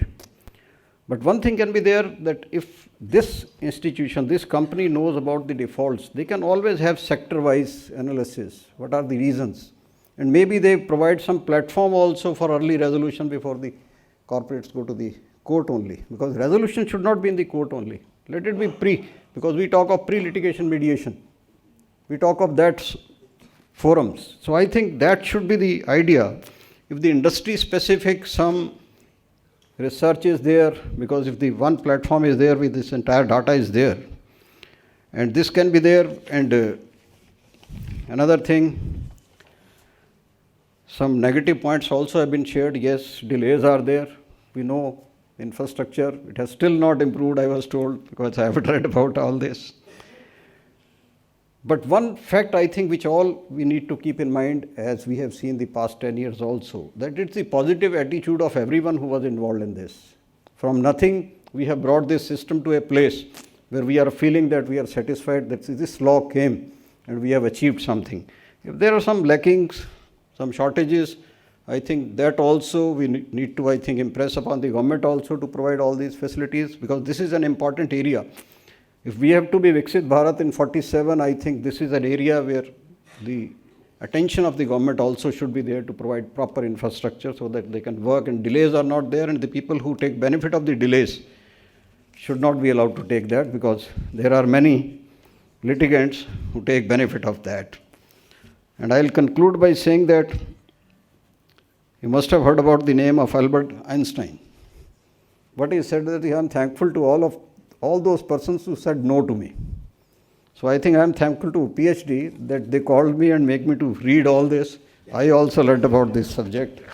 So thank you. Jai Hind.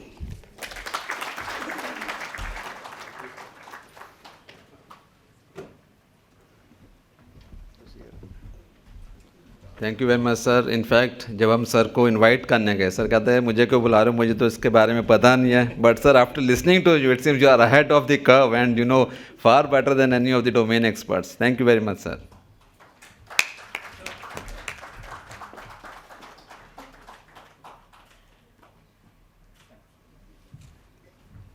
Thank you very much, sir. Now I'd like to invite Honorable Justice Ashok Bhushan ji, Chairperson NCLT, to share his perspective with the august audience.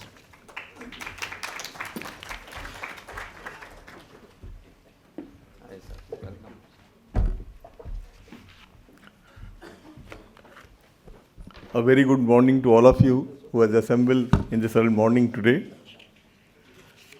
Mr. G.P. Madan, Chair of IBC and Nclt, PhD Chambers of Commerce and Industries, Co-Chair Mr. Abhishek Anand, Mr. Mittal, Ranjana Roy Gavai and Mr. Taneja, my brother Justice Rajesh Bindal, former Judge Supreme Court, Justice M.M. Kumar, brother Justice Sisa Shai, members of the NCLT, Mrs. Anju Rathi Rana, other distinguished speakers, insolvency professionals, advocates, other guests who have gathered here, ladies and gentlemen. It is a privilege to be present amongst you today on the occasion of the 10th anniversary of the Insolvency and Bankruptcy Code 16 and the establishment of National Company Law Tribunal, NCLT, and National Company Law Tribunal, NCLT. Today's event is being organized by the NCLT and IBC Committee of the PhD Chambers of Industry. The Chamber has a long and distinguished legacy as one of the India's premier industry bodies established in 1905. PhD CCI has served as a dynamic bridge between industry, government, and society for over a century, consistently promoting trade, entrepreneurship, economic reform, and policy dialogues across the country. This is not merely an anniversary of institution. It is a movement to reflect upon one of the most consequential legal and economic reform in modern India. In the span of decade, the insolvency landscape of our country has transformed what once was a fragmented, delayed, uncertain, and debtor-centric process has now become a structured, creditor-centric legal framework anchored in time-bound resolution, commercial discipline, and institutional accountability. Before the enactment of the code, insolvency resolution and debt recovery process in India were spread across multiple statutes and forums. Proceedings moved between High Court, Company Law Board, the Board of Industrial and Financial Reconstruction, Debt Recovery Tribunal, and actions under numerous laws. The result of all this was multiplicity of litigation, overlapping jurisdiction, delay, uncertain, and erosion of asset value. By the time proceedings were completed, enterprise itself was often diminished beyond repair. It was against this background that India undertook a bold legislative shift. The Companies Act 2013 created the NCLT and NCLT, and the IBC brought together the scattered regime into a unified framework. The code marked a fundamental change in philosophy. It replaced delay with discipline, fragmentation with coherence, and uncertainty with a process designed to preserve value and promote resolution. It also created a new institutionalist architecture comprising the Insolvency and Bankruptcy Board of India, Insolvency Professional, Information Utilities, and Professionals Agencies. The contribution of NCLT and NCLT to this transformation has been tremendous. These tribunals have not only implemented the code, but also shaped its evolution through interpretation, consistency, and principle. They have helped develop the jurisprudence of admission, resolution, liquidation, avoidance transaction, personal guarantors insolvency, and the rights of the home buyers. They have also addressed the interaction of the insolvency law with other statutes, thereby ensuring that code operates as a living and integrated part of the legal system. Equally important is the economic impact of this reform. The code has altered behavior. It has created a credible threat of insolvency, and that has improved credit discipline. In many cases, disputes have been settled even before getting formally admitted into insolvency proceeding. The law has therefore functioned not only as a mechanism of recovery, but also a deterrent against financial indiscipline. That is a quite but profound success. Together, the NCLT and NCLT have also demonstrated resilience and tenacity in dispensing justice even the most challenging of time. During the COVID-19 pandemic, for example, when normal court functioning was severely disrupted, NCLT and NCLT adopted with digital hearing, e-filing, and technology-enabled processes. What began as an emergency response has become a lasting institutional improvement. This should remind us that modern justice must be both principled and adaptable. However, on the occasion of celebration, it is equally important to candidly acknowledge the challenges that persist. The first challenge that must be acknowledged is the delay faced in the timely conclusion of the corporate insolvency resolution process. The code was founded on the principle that time is valuable, yet delay continues to erode the very value and law seeks to preserve. litigation, repeated applications, infrastructural constraints, and growing caseloads have all contributed to proceeding taking for longer than intended. If insolvency is to remain a meaningful rescue process, timelines must be treated as a central to the system, not peripheral to it. The second challenge is limited institutional capacity. The workload of the tribunals has expanded significantly, but institutional capacity has not always expanded at the same pace. Timely appointment of members, adequate infrastructure, a stronger registry system, and better technological support are not administrative luxuries. They are essential conditions for an effective adjudication. Where the caseload is heavy and the forum is specialized, capacity must be matched to the demand. The third challenge concerns the value actually recovered in resolution. Although the court has undoubtedly improved outcomes when compared to the pre-IBC era, haircuts remain substantial in many cases. Liquidation outcomes are particularly poor. This should compel us to ask ourselves whether the system is really doing enough. A robust insolvency regime should not merely distribute losses more efficiently, it should preserve viable businesses wherever possible. The fourth challenge is the yet nascent cross-border insolvency framework. As Indian business becomes more globally connected and as the foreign exposures becomes more significant, the need for a comprehensive, clear statutory mechanism for multi-jurisdictional insolvency is a serious requirement. The fifth challenge is group insolvency. Modern corporate realities does not operate in isolated silos. Corporate groups are interconnected through financing, control, assets and operations. Insolvency framework has largely proceeded as entity by entity, but this approach is now changing. This evolving group insolvency mechanism is necessary to deal with complexity of the contemporary corporate economy effectively. Looking ahead, the second decade of the NCLT and NCLT must be one of consolidation, refinement, and leadership. In order to achieve that, the first sanctity of timelines must be restored. The legal system must work with greater discipline and reduce avoidable delay and discourage dilatory taxes. Second, the institutional strength of the tribunal must be enhanced. Specialized insolvency benches, stronger registry support, and improved infrastructure deserve foremost attention. The system has reached a stage where expansion is not optional, it is necessary for legitimate and effectiveness. Third, now reforms must be implemented with prudence. Provisions that strengthen information utilities and support out-of-court restructuring can be valuable. Still, they must be integrated in a manner that preserves transparency, fairness, and integrity of formal resolution processes. And finally, the core objective of the court must remain clear. Resolution should be the norm, liquidation the exception. A successful insolvency regime is not measured only by the speed with which it disposes of cases, but by the extent to which it preserves enterprises' value, protect employment, and support economic confidence.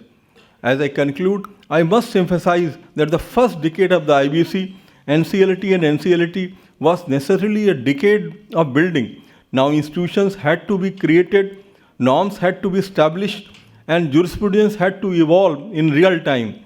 By any fair standard, that effort has been a success.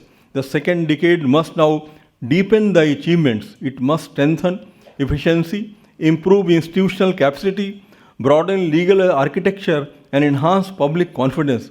If we do so with discipline and foresight, the institution will continue to serve not only the legal system, but the broader economic future of the country. I remain optimistic about the future of this institution. The foundations laid down over the last decade are strong. The commitment shown by every stakeholder here is a testimony to the vitality of this institution. With continued reform, institutional carelessness, and collective efforts, the next decade can be one of greater maturity, greater efficiency, and greater public trust. The NCLT and NCLT continues to grow in strength, wisdom, and authority.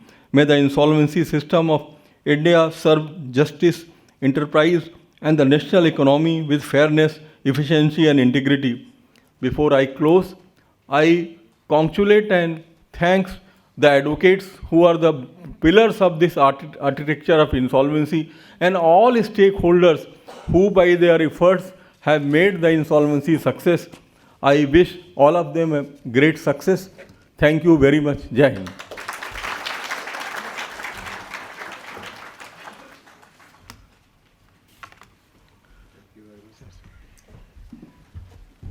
I always say that first 5 years IBC survived because of Honorable Justice M.M. Kumar. Last 5 years IBC has survived because of Honorable Justice Ashok Bhushan ji.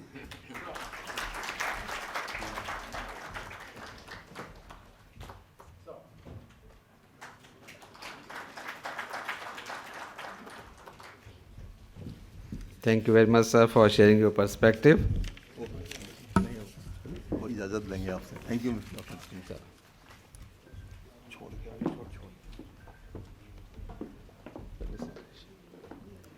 So, ladies and gentlemen, now the time has come to felicitate the major stakeholders, the ecosystem players who have actually made a very pertinent mark in creating a very, very enabling ecosystem for IBC and NCLT. I'd like to first of all invite, we had some of the speakers who have joined us through VC also. In fact, we'll be sending them the respective memento to their offices soon. Yeah, I think if we can see them, people who are online.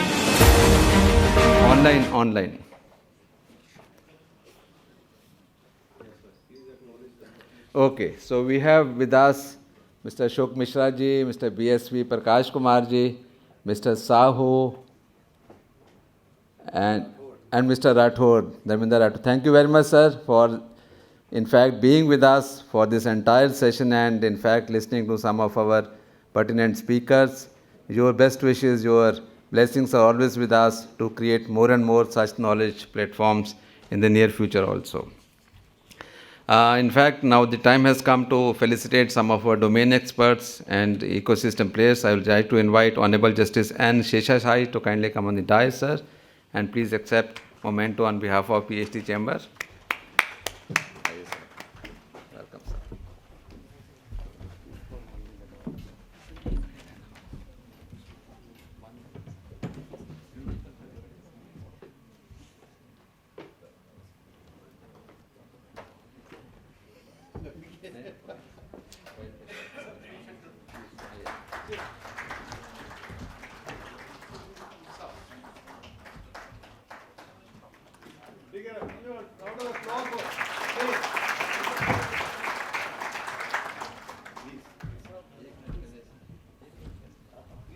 In fact, while I was requesting sir to kindly speak for 1 minute, sir ने बोला जब बीच में तामा जी ने बोल दिया तो बोलने को क्या रह गया? मैंने कहा नहीं sir, 1 minute के लिए please share your perspective.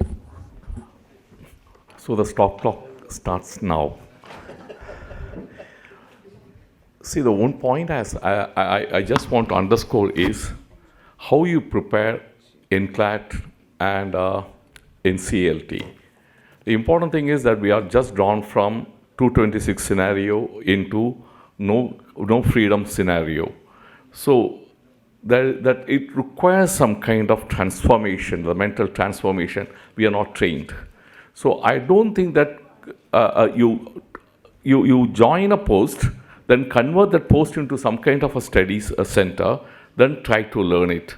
And the same thing happens also with the technical members, because it is imperative. The technical members are, the way they decide more, we decide less, but then their decision-making process and our decision-making process has got a huge difference. In fact, with some of the technical members with who I have got interaction due to some, when I have got differences of views and they have got differences of view, I always used to tell them, when you decide something, you always know that there is a judicial system to correct it.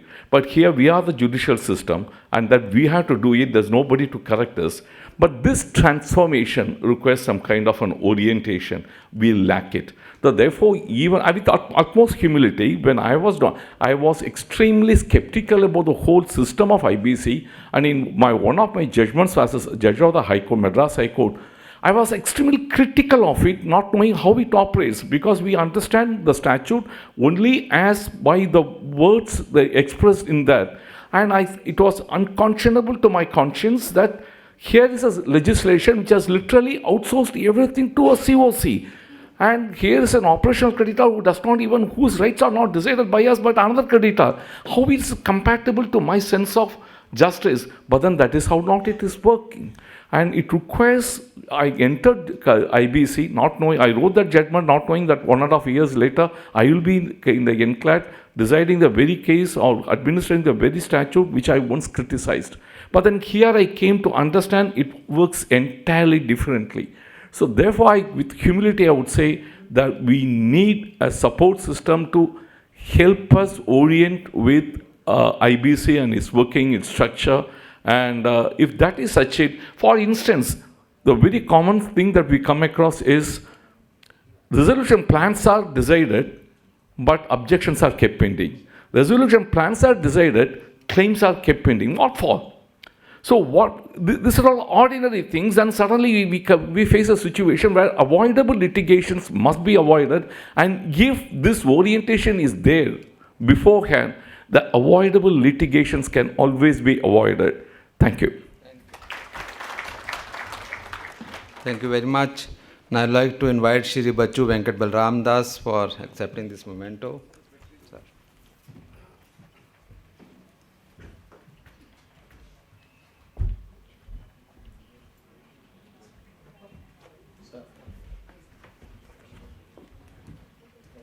Chambers like FICCI, CII, all other local chambers, etc.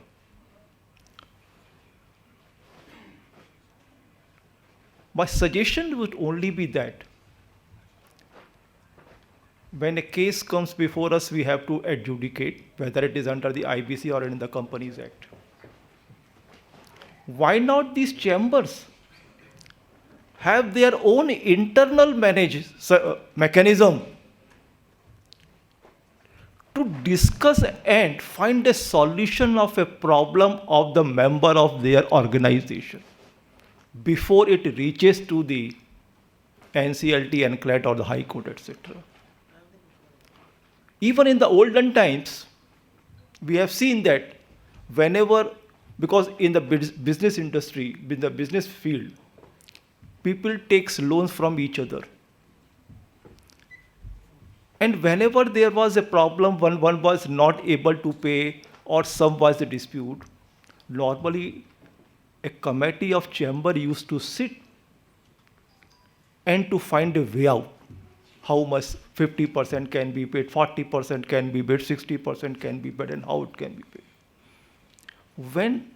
How not you, the PSD chamber and other chambers, have their in-house mechanism so that, and the members, either a creditor or a debtor, they may approach to that committee and they can find a viable solution so that the burden of the court or the tribunal can be reduced. Anything which is settled amongst the parties amicably will be a larger benefit rather than through adjudication. This is the only my suggestion. Thank you. I would like to invite honorable guest sitting over there. Thank you. Thank you very much, ma'am. Now I would like to invite Shri Deep Chandra Joshi ji.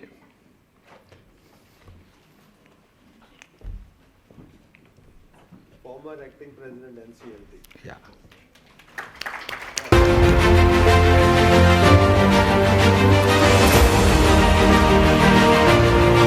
Distinguished guests, I'm very thankful to PSD Chamber of Commerce for inviting me in this occasion.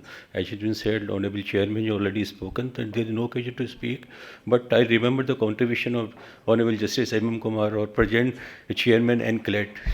They have done so much for entire legislation. Thank you very much. Thank you very much. Now I would like to invite Shri P.S.N. Prasad Sahab. जब भी हम बुलाते थे PhD chamber में तो रामायण या महाभारत का कोई ऐसा एनेक्डोट बताते जो कि बिल्कुल थीम से सिंक्रोनाइज हो जाता है।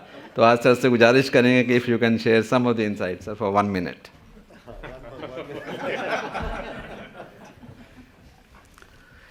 Good afternoon, my dear silver lamps of knowledge. You are all equipped with best knowledge. That's why only you are all gathered here. So today is the best afternoon where I could meet you all. I am associated with this PhD Chamber of Commerce from the day I have become a judicial member in NCLT. And I am continuing my relation with them. And in that process, I am getting my knowledge upgraded. I enjoy meeting and attending to seminars, discussing the subject, but today I refrain myself from discussing the subject, but treating everyone here as a guru. I just say this. Ajnana timirandasya Jnananchana shalakaya Chakshur militam yena Tasmai Sri Gurave Namaha. I am blinded by ignorance of knowledge. You all, that means especially the lawyer community, who are also part of PhD Chamber of Commerce, used to appear before us and enlighten our minds. So, whosoever we come across in our life, we do learn things knowingly or unknowingly. So, I thank all of them and all of you once again. A very best afternoon, not just good afternoon. Because good, better, best. We are in the form of the best afternoon. Thank you.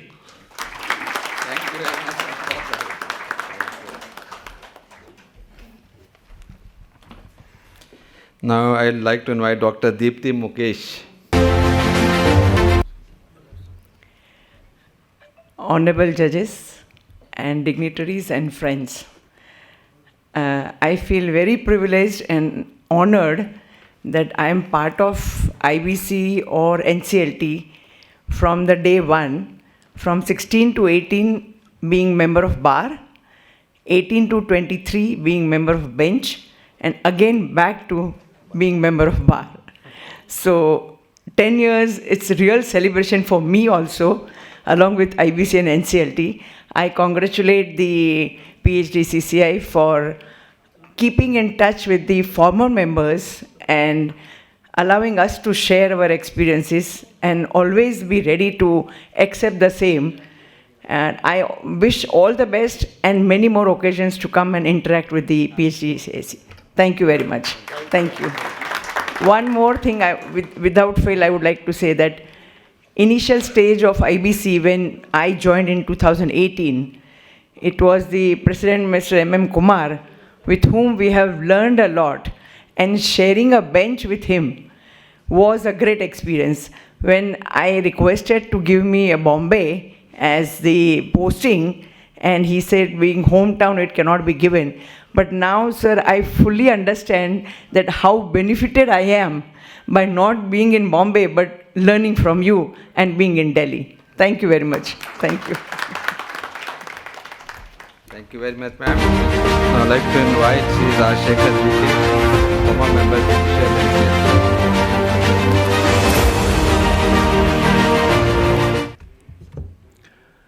Honorable seniors, dear colleagues, ladies and gentlemen.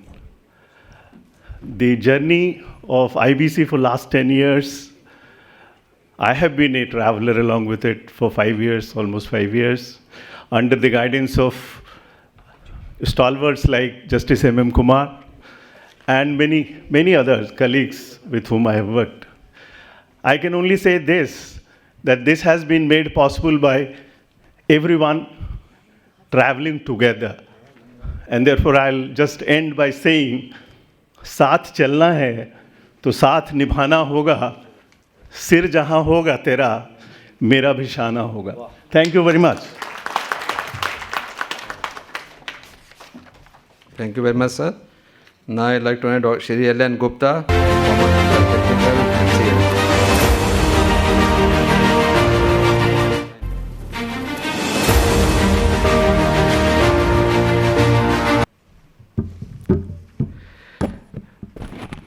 Honorable Justice Shri Rajesh Bindal ji, Honorable Justice M.M. Kumar, Honorable Justice Mr. Shesai, and all my colleagues, IPs and advocates. I think IBC 1.0 will be remembered for its impact up to the extent of total 20 lakh crores in 10 years. 14 plus 4.5 plus another 1.5 from liquidation and others. So nearly 20 lakh crores impact on the economy in 10 years. It has solved the problem of the creditors' helplessness, IBC 1.0. Now I would request, of course, all the stakeholders and all of us, we should work together towards achieving the IBC 2.0 to resolve the two problems, mainly delay and value erosion. Now, in this context, I would suggest two concrete, give suggestions. I would like to give to the policymakers. Let us create a dedicated service on the pattern of Indian Revenue Service, for example, National Insolvency Service, NIS, because that will be a regular cadre. Then we won't be having the problem of vacancies and bench being manned, couple of benches by the same members. And second suggestion which I would like to give the concrete on the pattern of like MCX, multi-commodity exchange. Let us have National Distressed Asset Exchange, where all the distressed assets can be traded. So I think these are the two concrete suggestions I would like to give for the IBC 2.0. I would like to thank PSD Chamber, IBC Committee, Mr. Madan and his entire team for organizing and celebrating the brighter side of the IBC. But in IBC 2.0, let us see the darker side of the IBC and address the issues. Thank you very much. Thank you. Thank you, sir, for sharing very, very two vital suggestions. We will definitely make a note of it. Now I'd like to invite Shri Jikati.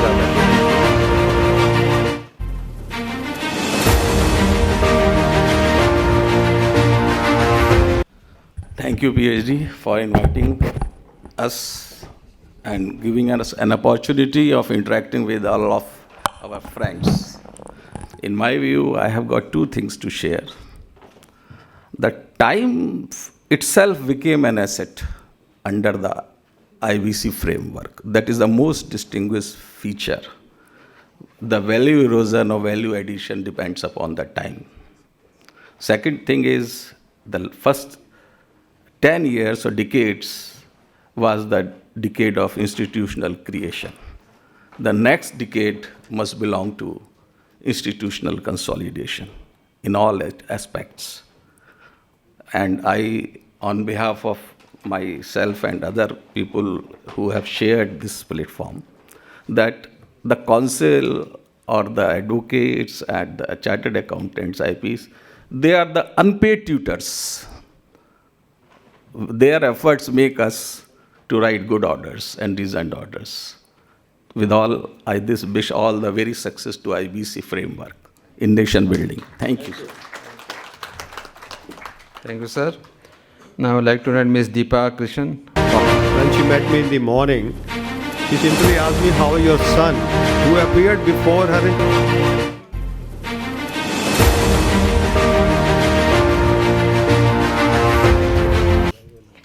Thank you, PhD Chamber of Commerce, for inviting me. I was one of the founder members, technical, in NCLT, who joined in, June 16. I reported to Justice M.M. Kumar, and I was quite scared, actually, to meet a former High Court judge. Chief Justice of Srinagar. But it was a lovely journey. It was a beautiful learning experience. I learned a lot. So 7 years later, almost 7 years later, I left in July 16 to get this invitation, though I'm not feeling too well, but I took the opportunity. And to see Mr. Madan greet me first time, I remembered his son, Ishan Madan. We met across the court. I mean, he was presenting, but I always remember like the young lawyer with a sparkle in his eyes. And then I was very happy to know that he was going to Harvard. I knew he will go places. I wish all the best to all of you. Thank you, friends. Thank you.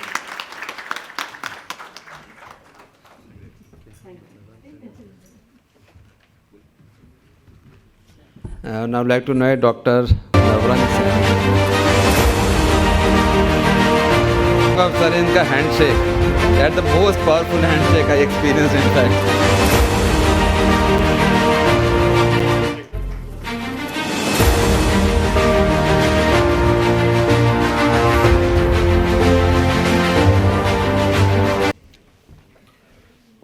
Thank you very much to all the 4 pillars of the IBBI and of course to the team PSD.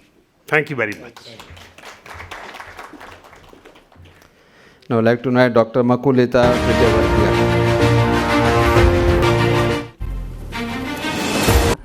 Thank you, PhD, Chamber of Commerce and Industry. IBC ecosystem के सभी महापंडित जन, उन सबको मेरा अभिनंदन और मेरा सब लोग अभिवादन स्वीकार कीजिएगा। सबको मेरा नमस्कार। आईबीसी के साथ मैं जुड़ी रही जब बीएलआरसी कमेटी थी, तब मैं उसकी मेंबर थी। So that time we used to object because whatever I learn in LLB, it was mostly the inquisitorial adverse system of justice. So we were moving towards inquisitorial. So I thought that this law is a journey from adversary to inquisitorial, a journey from recovery to resolution, a journey from individual professionals to entity professionals, and it is a journey for economic growth. So I wish that all the stakeholders, all the pillars, maybe it has given rise to 2 kinds of professions, valuers and the insolvency professionals. So sectorally specific demand is certainly a fair demand, because every rule cannot rule every organization or entity. So naturally the sectorally specific professions are required, sectorally specific regulations are required, but I feel that rules are general in nature. For sectorally specific, best practices are to be developed, and that is the function of professionals. Professionals need to complement through best practices every case. With these words, I thank everybody, and I wish that in future, IBC becomes a model law for other laws to reform in other sectors. Thank you very much. इसके पहले मैं आपको एक I want to end with these words of Lord Krishna, which he spoke in chapter 16, shlok number 24. तस्मा शास्त्रम प्रमाणम ते कार्य व्यवस्थितो ज्ञात्वा शास्त्र विधानोक्तम कर्म कर्तुमर्हसि। इससे तेरे लिए इस कर्तव्य अकर्तव्य की अवस्था में शास्त्रीय प्रमाण ऐसा जानकर तू शास्त्र विधि से नियत कर्म करने योग्य है। तो जब हमें डाउट होता है हमें क्या करना क्या नहीं करना, IBC इज़ देयर, IBC एक शास्त्र है और उसी के अनुसार यदि हम सब करेंगे तो अच्छा रहेगा, because it has brought a compliance culture, a resolution culture. Thank you very much. Now I would like to invite on dais Shri Vikas Bansal ji.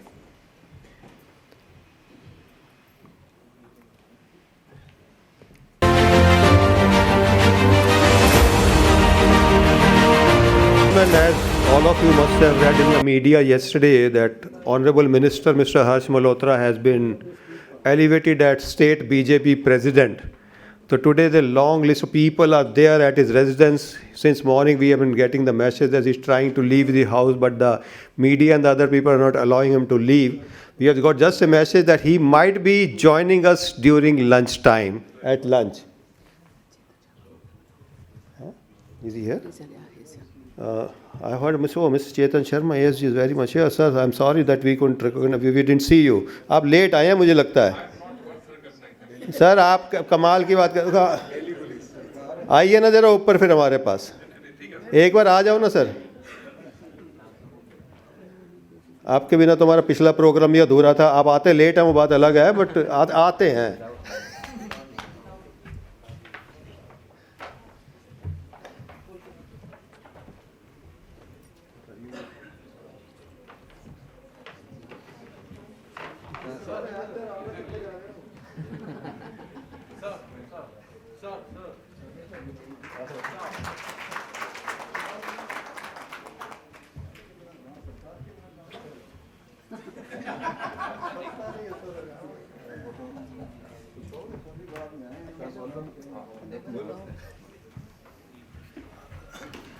To all the glitterati that is present here, off the stage and on the stage, this is a momentous occasion.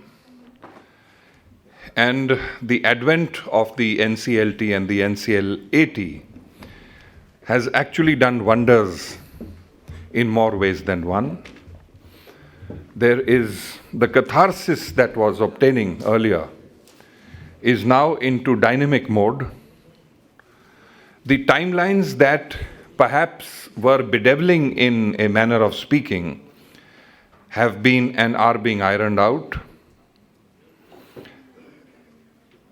As India progresses towards 2047 Viksit Bharat, the NCLT and the NCLAT are proving to be the bulwark of the system and the senatorial citadel, जिसको आप हिंदी में बोलते हैं ना ध्रुवी, एक आधारभूत ध्रुवी जिसको बोलते हैं, तो it's the NCLT and the NCLET are doing this. This commemoration is very much in place, and all of you are contributing towards Viksit Bharat. It's a great feeling. We are moving towards the third largest economy in the world in the near future, and all your contributions deserve all the approbation and applause. Wishing you all the best. Take care. Have a very heavy lunch so that you are discomforted. It's a Saturday afternoon and you need not be in much of comfort. Thank you very much.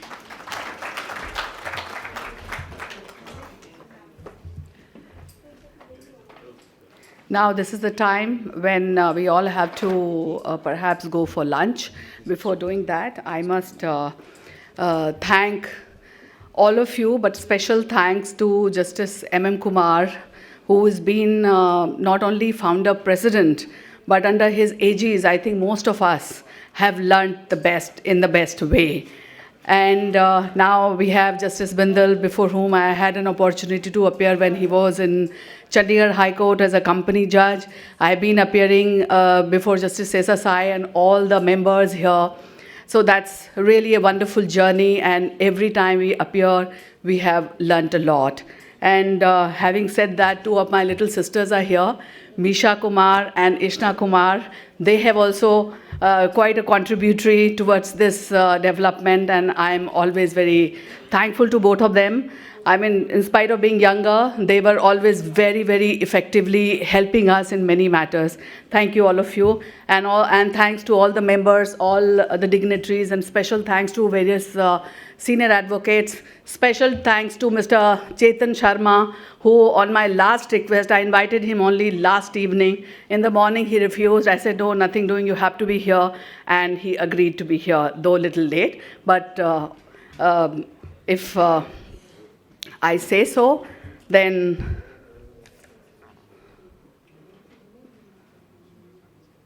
I also thank Mr. Makkar, who again was invited last minute and he agreed to attend to this function. And of course, thanks to the supporting partner, those who have supported this event, Rosemata Technology and all others. Thank you very much. And I request to have lunch with us.